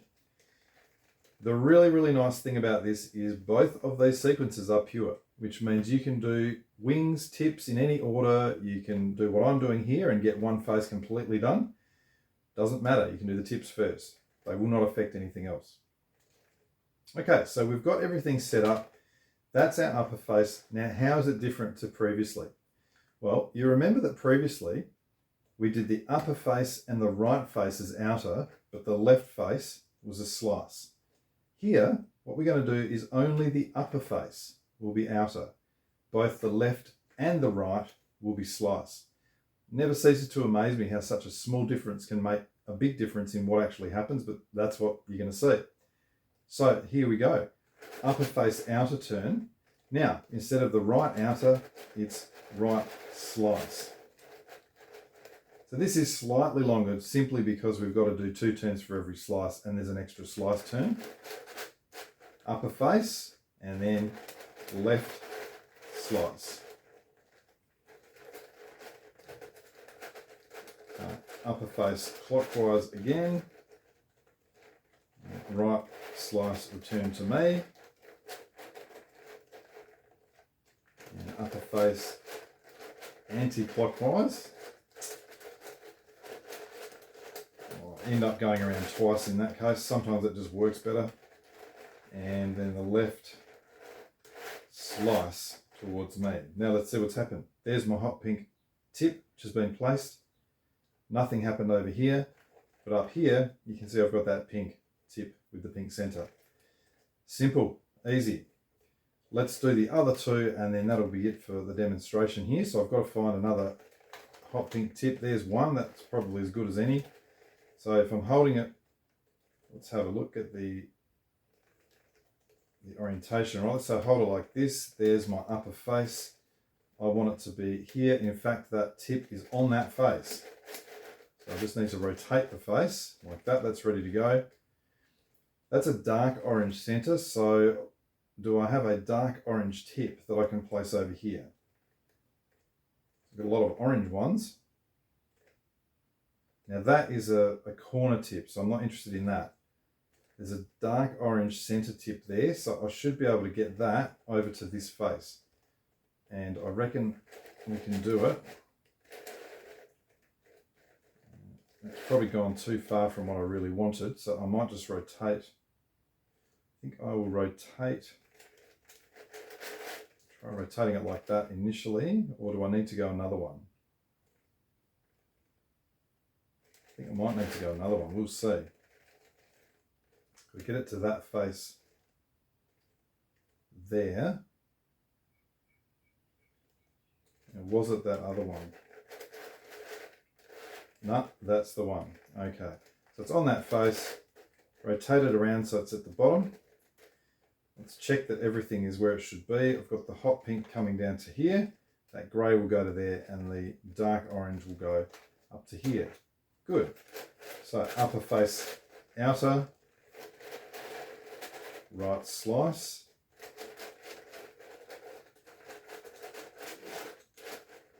Upper face and left slice.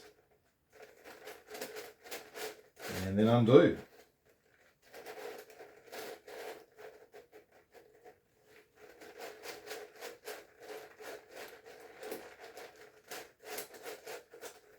Which is often easier said than done. Good, there we go, that's that one done. And we will now finish off the last tip here, if I can find it. That's the corner tip, that's a corner tip. Probably super close. Oh, there it is, it was super close. And that's the face that I wanted on. Just rotating that around. That's correctly oriented. That's a light blue, so I either want a light blue center, which might be simple enough. If I can just turn that across. There we go. So I've now got that, and there's a spare position there for that light blue center. Okay, so that's now ready to carry out.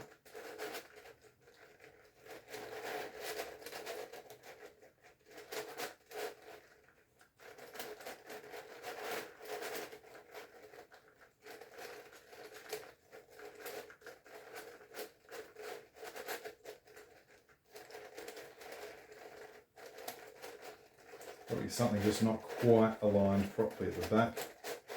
It's not always easy to tell, but you can see things are sort of jiggling apart here, which could be problematic in a minute. But normally what I find, that's better, something like that will do the job. I've lost where I was.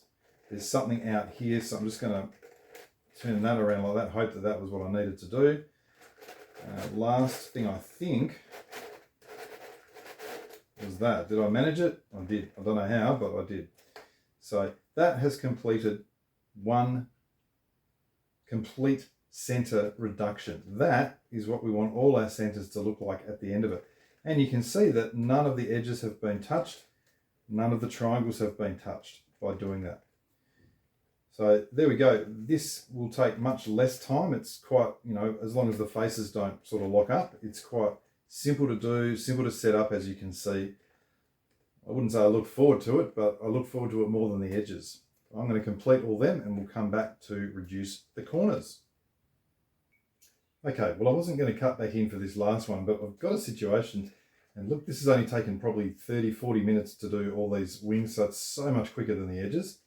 But I'm down to what looks like a swap. So I've got this white one here that needs to go there, and this weird color here that needs to go there. Everything else is done as far as the center wings go.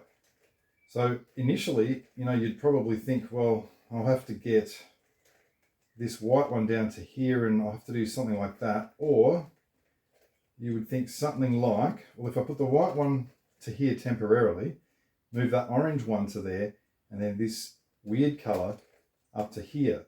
The problem with that is when you do that, the weird color will come here, that one will be solved, and you'll still have two that are unsolved. So what we've got to do instead is just move this little bit out of the way, put one of these in its place temporarily.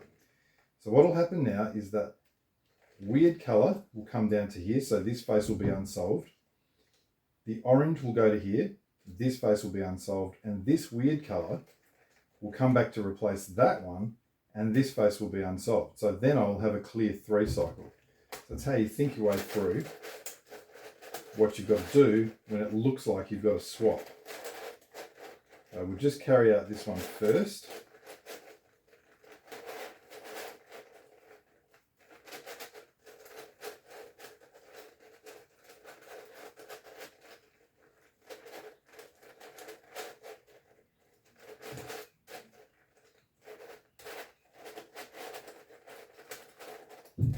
Okay, that's done. Let's have a look where we are. Now, I've got this orange to go here, the weird to go here, and the white to go here. That's perfect. That's exactly what I want. So I just need to sort of position these in a way that works. And if I can make it happen like this, I'm going to have to, you can either do a sort of a mirror in this case. What's the easiest way to get this to happen? Probably that white, that orange. Oh, look, it's probably a bit of a setup, but oh well, doesn't matter. This orange I'll have come down to here, and then I want the weird color to be over here. Now that was sitting there, so I just need to kind of move it 2 spaces that way, and then 2 spaces up here. Not too bad at all. Just a couple of moves there, and we'll just check the orientation that is correct. That's going to come down to there. That goes to, this one needs to be turned. So we turn that around, and now we've got a nice 3 cycle there that we can finish off these wings.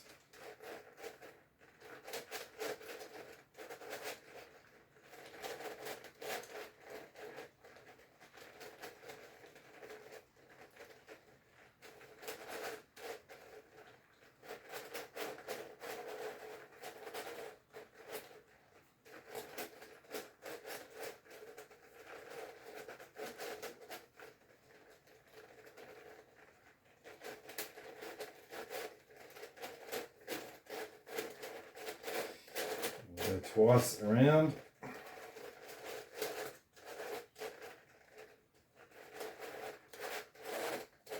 Okay, let's see where we're at. That's now done, that's now done, and that's done. So that's how you get out of trouble when it looks like you've got a swap. And now I'm going on to the center tips. Well, here we are back with all of the center wings done, and of course the center tips as well. So every center has now been fully reduced. That tells us that it is time to move on to the corners. Now these are the last sort of piece types to reduce, and I sort of left the corners to last because they're trickier than the centers. The first thing is the corner wings and the corner tips are done using 2 quite different sequences. And so I'm going to, and when I do it on the solve, I absolutely do all of the corner wings first, get all of them done, and then I go do all of the corner tips because I don't want to be chopping and changing between 2 very different sequences. So to have a look at the corner wings and to see sort of what we're aiming for, I think I've done a couple already of complete corners. You can see that corner there, every corner wing on that is done, and there might be another one. Yeah, that one there. That's what I'm aiming for here. And the way I'm going to do it, it's a bit of a strange sequence, and I'll fully confess I don't really know how it works, but it's pretty amazing what it does. It's essentially built around the edge piece series, just an up, up, down, down. So as I'm doing it, I'm probably looking to do, I mean, there's 12 corners, so I'd probably like to get at least 8 corners done initially, maybe 9, and leave myself with 3 to sort of play with at the end. So what will happen is as I go to do a particular corner, I'm going to do 2 pieces at a time, or 2 corner wings at a time. So I'm going to have other wings done. So you can see reckon I've just completed that one. That one has also been done, and obviously that one was done previously. So if I was sort of doing something, I might go and try and do the rest of the corners or corner wings on a particular corner. So I'll do a couple here just to demonstrate how it all works. So let's have a look at something that's hopefully something that's relatively easy to sort of see as far as the colors go. This looks like a good one. So here we have a corner, and I'm looking to place the wing here between the green and the red. Now there's two green-red corner wings. One of them will go on this. If you can imagine the other green-red corner is over here, it's going to be green-red. So if I sort of travel clockwise around that corner, it'll be green-red. If I travel clockwise around this corner, it's red-green. So two separate pieces. Thankfully, we only have to do the same algorithm all the way through here. We don't need two separate algorithms. So let's say that I'm going to do this piece. The first thing is to locate the red-green corner wing. I guess initially make sure it's not on that corner because I need it to be on a different corner. It's not. And now I go find it. So I'm looking for the red-green, and in that order, as in clockwise, red, then green.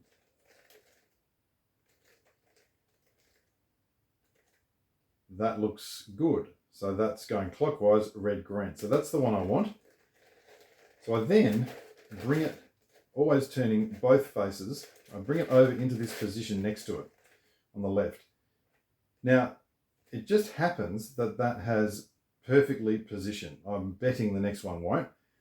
But in any event, you know that it's the correct thing, because if it's positioned there and it's going to flip, it's correct. So this is what's going to happen. And when that does flip, the red, instead of being on the top, will be on the bottom. So definitely the correct piece there.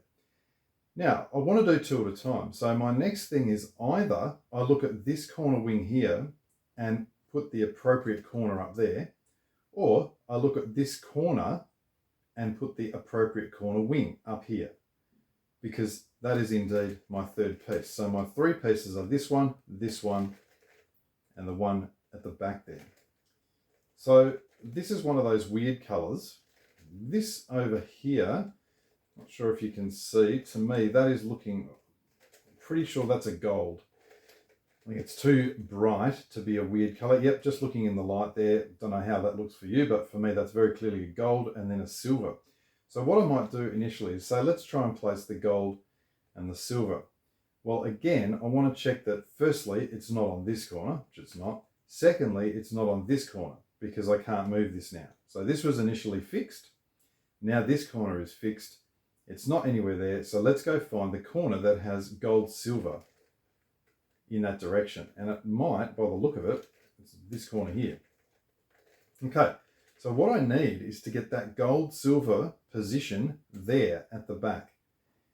Now that entails rotating this corner around in position. So what I've generally found is if I want to rotate it two spots, it'll always rotate two spots. If I want to move this, let's say I want to move it around to there and then around to there, that's the quickest way to do it.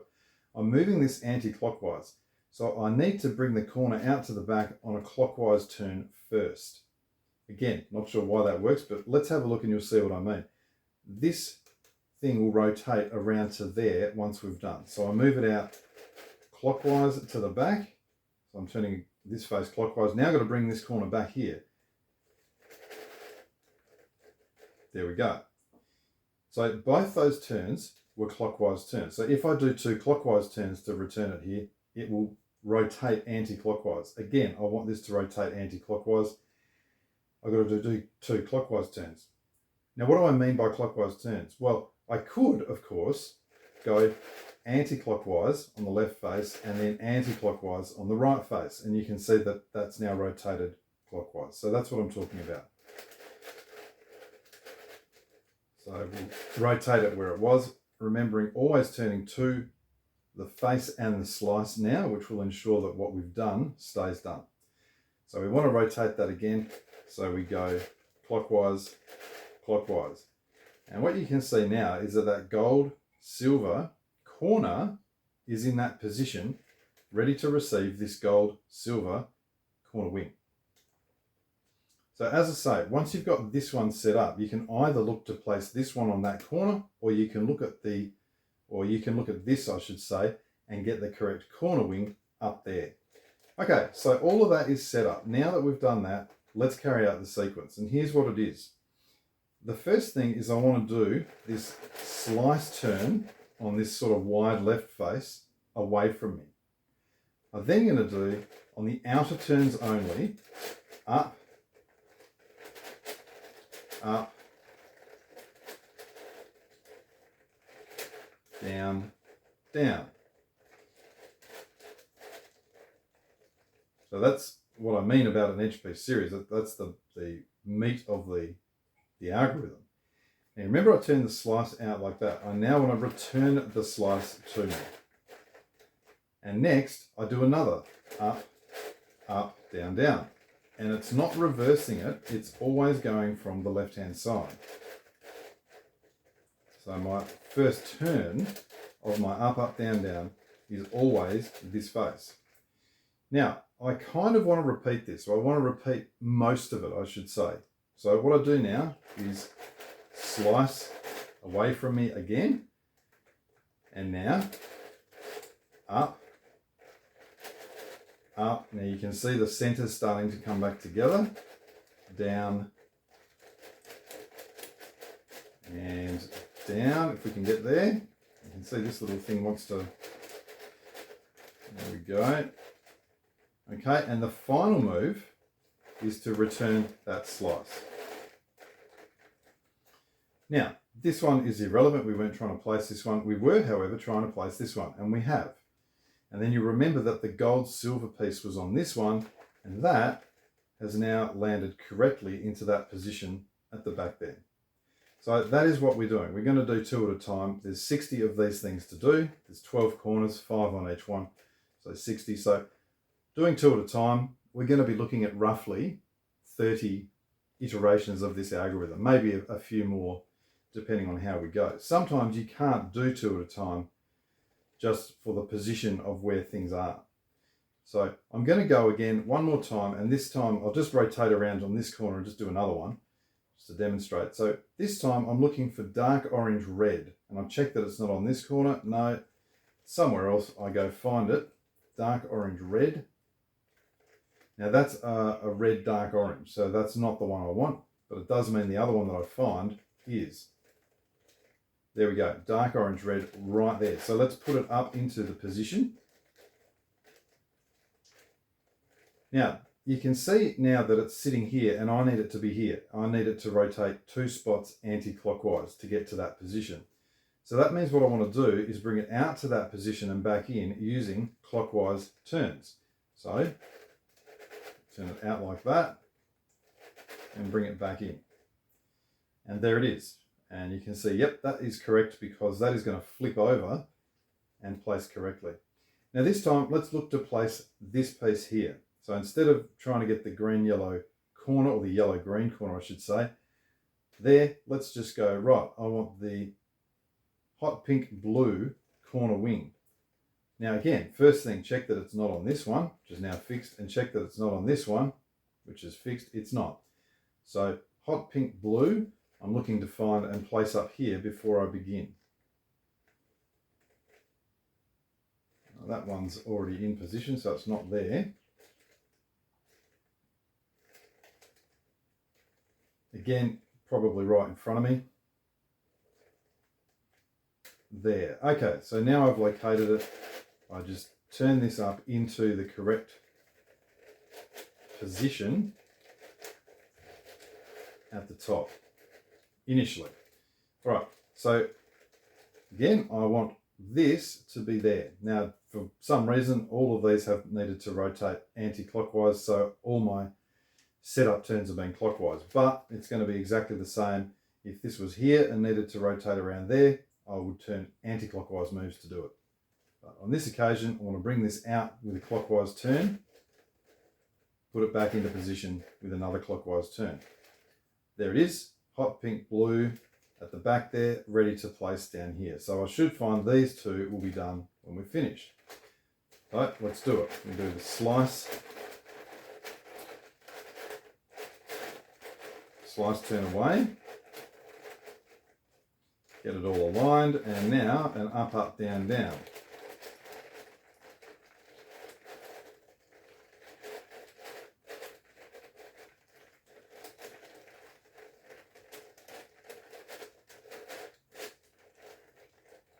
Okay. Slice turn back to us. And another up. Sometimes I'll just hold the puzzle, it's a little bit easier, but it does mean you have to kind of put things back a little bit. Up, up, down, down, but it doesn't really seem to be any worse, does it? Although this, I have a feeling. That's all right, we got there in the end. So that's 2 up, up, down, downs. Now, again, the slice turns away from us, and now we do the last up, up, down, down, and you can see again centers coming back together, which is always a fantastic sign.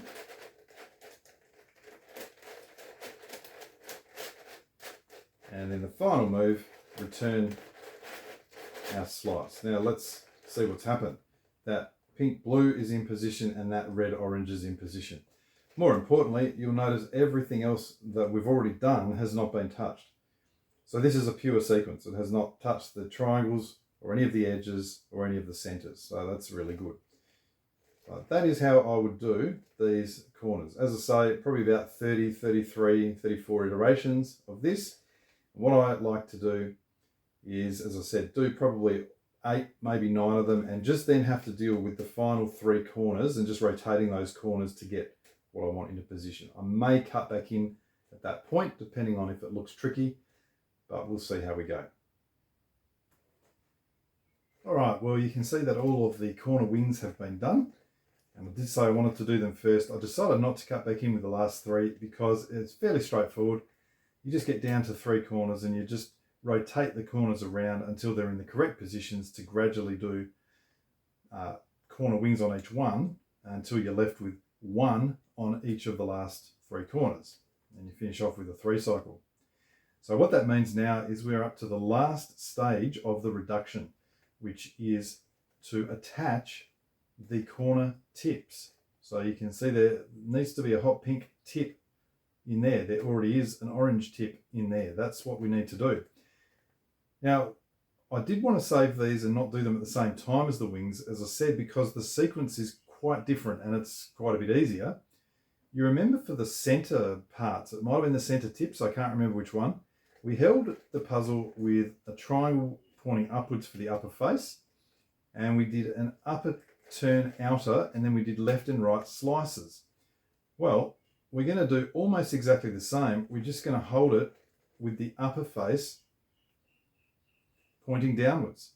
We're still going to do an upper face outer and a left and right slice. That's the only difference, is just that rotation, and it's going to mean that we involve corner tips.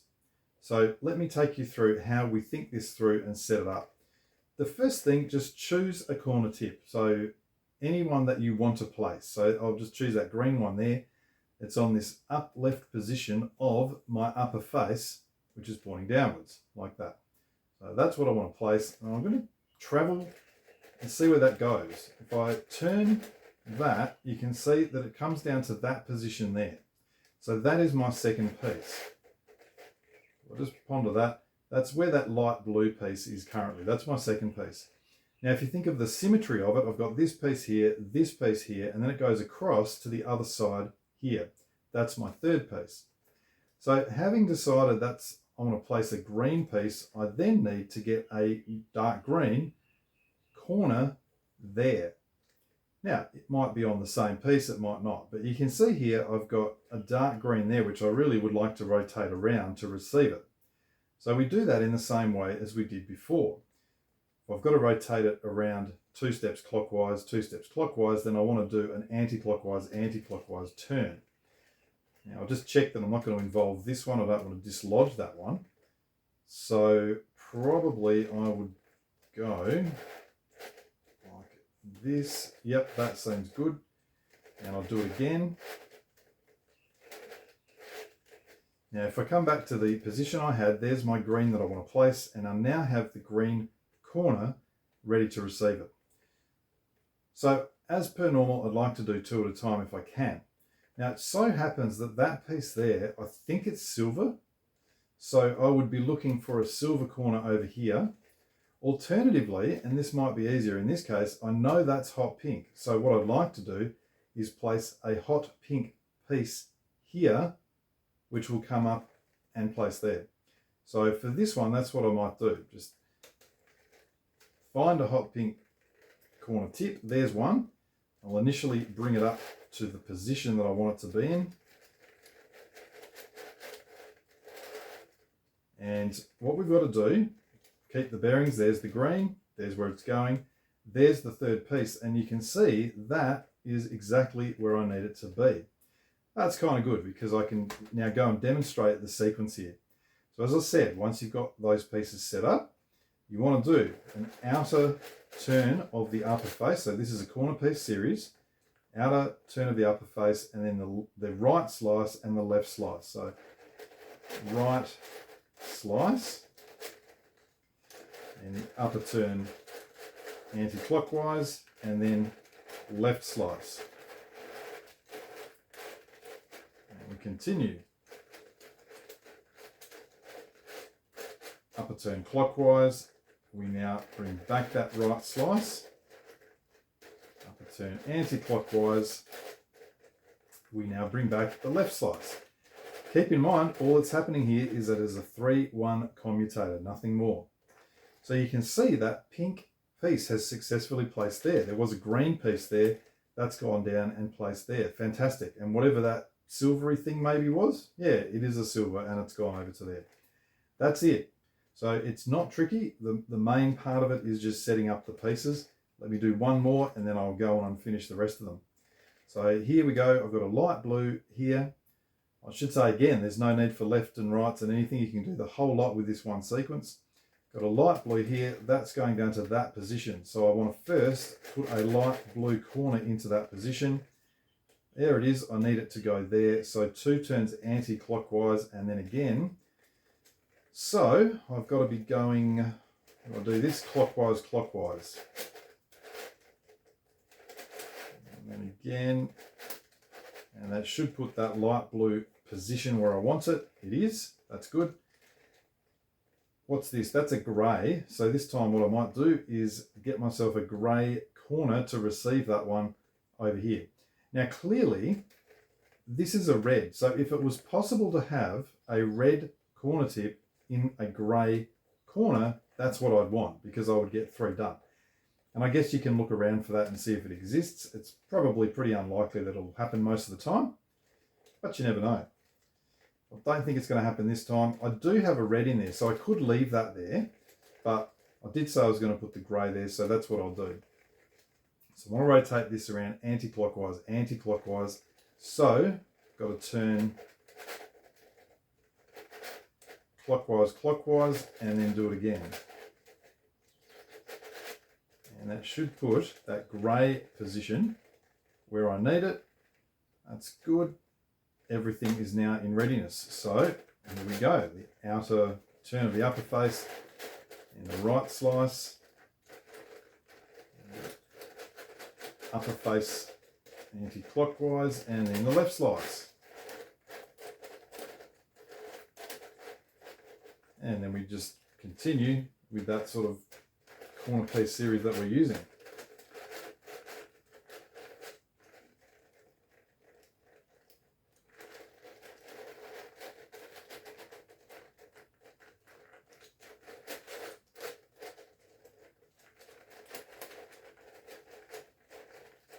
It's got a little bit of alignment issue over here. Let's get that. Always the last turn. Oh, something is, what's going on here? That's a little bit better. I think that's what was causing it. I can bring that down. And you'll notice there's the blue that's placed, there's the grey that's placed. And of course, as I said, it's pure, so it hasn't touched anything else that we've done. So that's it, pretty straightforward. And we will just continue working through this now until all of these things are reduced. Now, I did say earlier on that I wasn't going to do an Eitan star solve. I'm still not. However, stick around because I am going to go through how I would approach solving Eitan star without using a block building method. So my video on Eitan star uses a block building. This one, I just want to show what I do for piece type. So I'll be back when I've done the last of these reductions. Well, I have finally reduced this Eitan's Nebula to an Eitan star. You can hopefully see the similarities here. If I just focus on, say, the centers, you can see those orange pieces there correspond perhaps to an orange center. You can see that corner, or the corner wings and the corner tips correspond to a single corner there. We've got, say, that red reduced triangle with a pentagon and two triangle wings. Well, that's like that one there. And then the edges, that blue pink edge made up of 4 pieces, corresponds to that sort of thing there. So this is one of the phenomenal things about this puzzle. You get to this point, you've spent hours, days, years getting it to this point, and now you've got to solve an Eitan star. Well, how do we do it? Well, I've got a video on my channel which shows me doing it using a block building method, which is building it up, starting with a single corner and building up around that to do the entire first half, and then I solve the top half by piece type. Well, because it's already there, I thought I'd very quickly just show you how I would solve this as an Eitan star if I was solving by piece type. As it is now, there are only 4 piece types. There's the corners, the centers, the edges, and the triangles. That's it. So you just need to work out what order to do them in. You need to find some sequences and then work out what order to do it in. Well, the simplest sequence is one that's a 1-1 commutator. It's just an up, up, down, down, and it moves triangles around. But it also moves edges and corners and other stuff as well. So the triangles need to be done first. Then I would do the corners. And the reason for that is that the corners only move edges. I would then do the edges because the edges only move centers. And then finally, I'd do the centers because they are pure. So you're just thinking about the correct order to do things based on the sequences that you've found. So I'm not going to do the whole solve. What I'm going to do is just a couple of examples of how I would go about doing this. And you might see why it can still take a huge amount of time to get this done. So at this point, none of the corners are in place. None of the centers are in place. We don't have any guiding anything. So what you might do is decide to start with the triangles and perhaps get all 3 of a color triangle on one face and then work your way down. Now let's say that you had blue triangle on this face. So 3 blue triangles on this face. How would you know what went there? Well, one way would be to look at a corner that had a blue on it. We notice as we go around clockwise, it's light blue, dark blue, pink. Now, if that's blue, then clockwise, light blue, dark blue, pink. So I could happily say, right, well, I'm going to do light blue on that one, hot pink on that one, and you'd continue doing this. And then once you do that, you find another corner that, let's say this was the dark blue and the hot pink. Well, there'd be another corner that contained dark blue, hot pink, and some other colors here. And you would use that, for example, there it is, dark blue, hot pink, purple. So then you'd get the other colors from there and build up your triangles like that.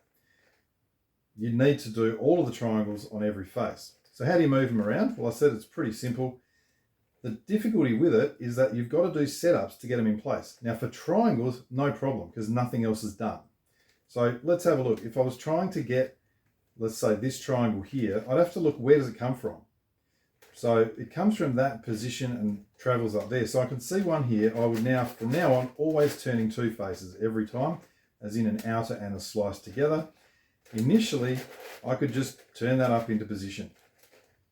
What happens if it's a bit more complicated and I've got other things to do? Well, I can always do a 3 cycle of triangles. It'll only move 3 triangles. Let me find the other blue one and we'll just complete that blue one.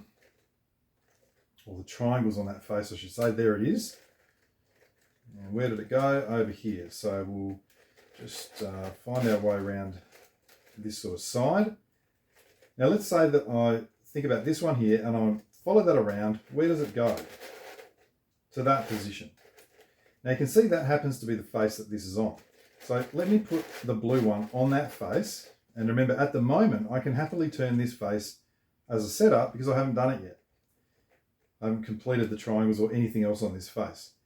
Now that's coming from there. Where would this potentially come from?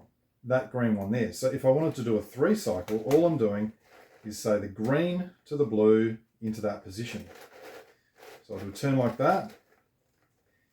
I'll bring the position down.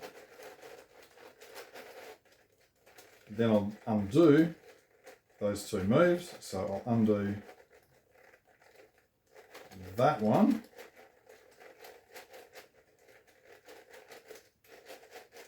I swear it's not normally quite like this. It is often a matter of getting it aligned properly. Undo that one. And then what was the last thing I did? Totally forgot now, but I can see that those blues have got to go up there. So they'll go up there. So that's an example of a 3 cycle.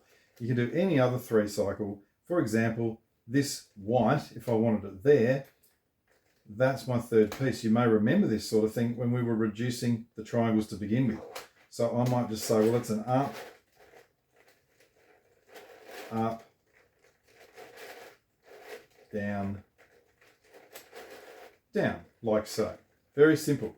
Now with the triangles, I would just go a face at a time, essentially, because you want to have as much freedom as you can down here to move bits around to put them into position.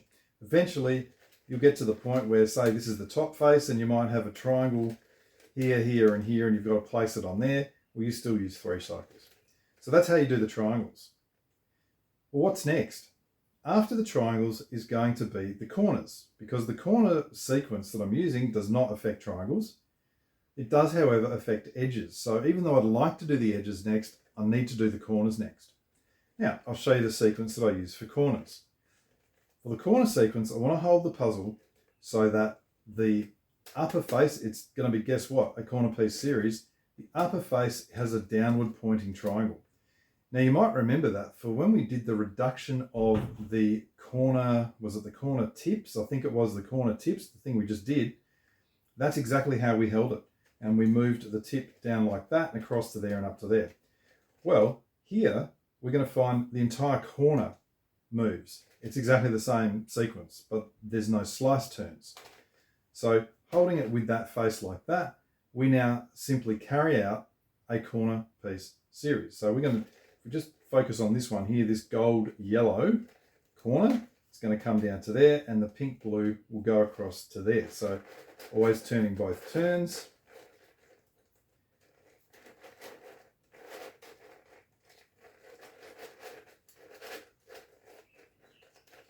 And this should look super familiar because, as I said, it's exactly what we did for reducing corner tips. It's just turning both layers every time. And just get that 2 turns to go, and down we go. Now you remember there was a gold yellow up here, that's now here. Remember there's a blue pink, that's now over here.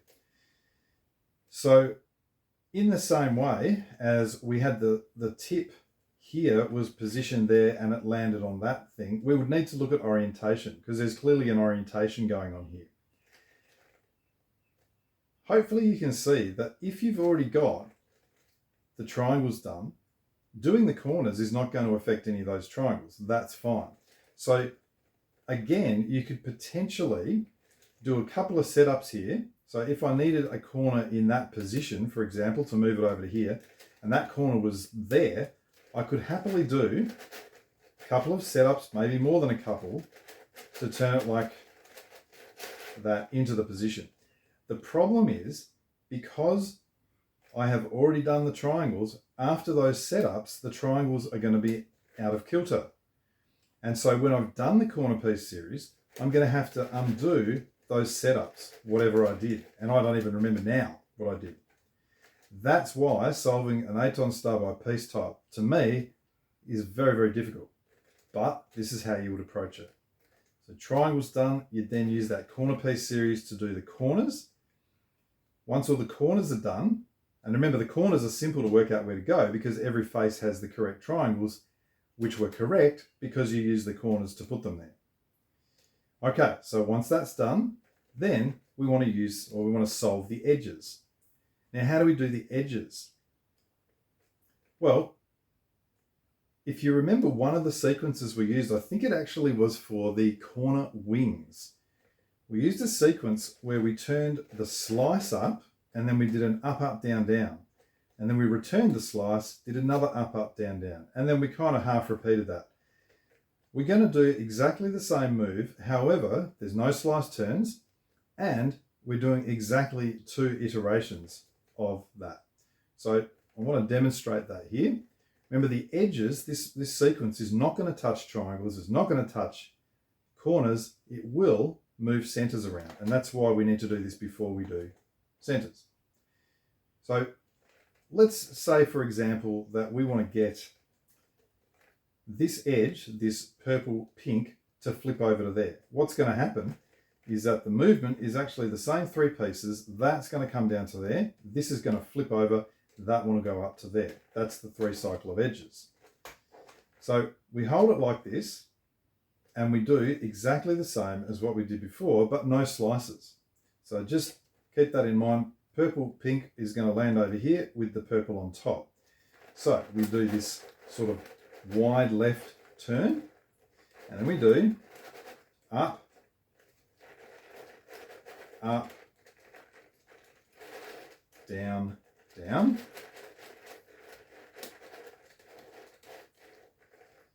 Then we return this wide left turn.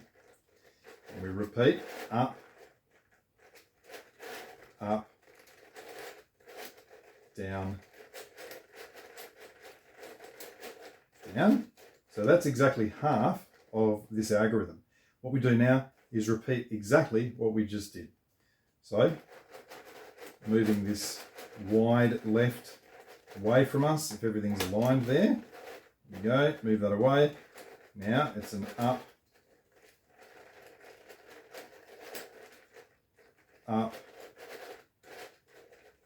down, down. And finally, bringing back the wide left, up, up, down, down. And hopefully what you'll notice straight away is that purple pink, which was there, is now here, and the purple is on the top. The center has also changed. I think that was silver from memory, but it's just these 3, those 2 and that piece there, which are involved. You can see that I've managed to do that pretty much on the face that had those 3 blue triangles. They haven't been touched. Does not touch triangles, does not touch any corners. It's just going to move around edges like that. So that is the sequence that you need to move around edges. Now, once that's done, you've got your corners, your triangles, and your edges in place. The only thing left to do is the centers. So I say once that's done, I mean, you're talking hours and hours of work there. The centers are fortunately almost the easiest part. Not quite as easy as triangles, but still pretty simple. And for the centers, what we're going to do is hold the puzzle with an up face triangle pointing upwards. And if you think about the difference with the corners, when I did the corners, I had the triangle pointing downwards and it was these 3 corners here. Now I'm doing this. What's going to happen is the centers are these 3 centers here. You can kind of see when you turn that left turn, it's moving these centers. That's the only thing that will move. So let's demonstrate this. What's going to happen is this orange one will go to the gold position down here. The gold will go to the white and the white will be up the top. Really simple to carry out. It is just the same corner piece series that we use for the corners, but we've got the triangle pointing upwards. So here we go. It's an upturn and it's the right and it's the up prime and then the left prime. We continue. Of course, this will give me grief because it's like the last thing I'm doing in this whole video. Here we go, up. And what's that, a right prime? And an up prime and a left. And you'll notice straight away, there's the orange that came from up there. There's the gold, which came from here. And what was sitting here, a white. That will now be up there. And I don't know if you saw anything else. I mean, you can see clearly the triangles there have not been touched. The edges there are still exactly where they were. I didn't look at the corners, but I guarantee they have not been touched either. So that is a method that you could use to solve the nebula once it's been reduced. Now, if that method doesn't float your boat, then I would suggest having a look at the video that I've got on my channel, which is solving Eitan's star. And as I said, in that method, I use a block building method to solve it. And you can happily do that with this. It's now reduced to an Eitan star, so you can treat it in the same way. So that's it. There it is, the Eitan's nebula. I should have some kind of hallelujah thing going here because as far as I'm concerned, that's the meat and potatoes of this solve, is reducing the puzzle so that it is now functioning as an Eitan star. It is a monster of a puzzle, and if you are flush with funds and you enjoy a challenge and you want a puzzle that you can just work on over days on end, bit by bit, maybe this is a good puzzle for you. Anyway, I hope that has helped explain how I solve it. And as always, thanks for watching.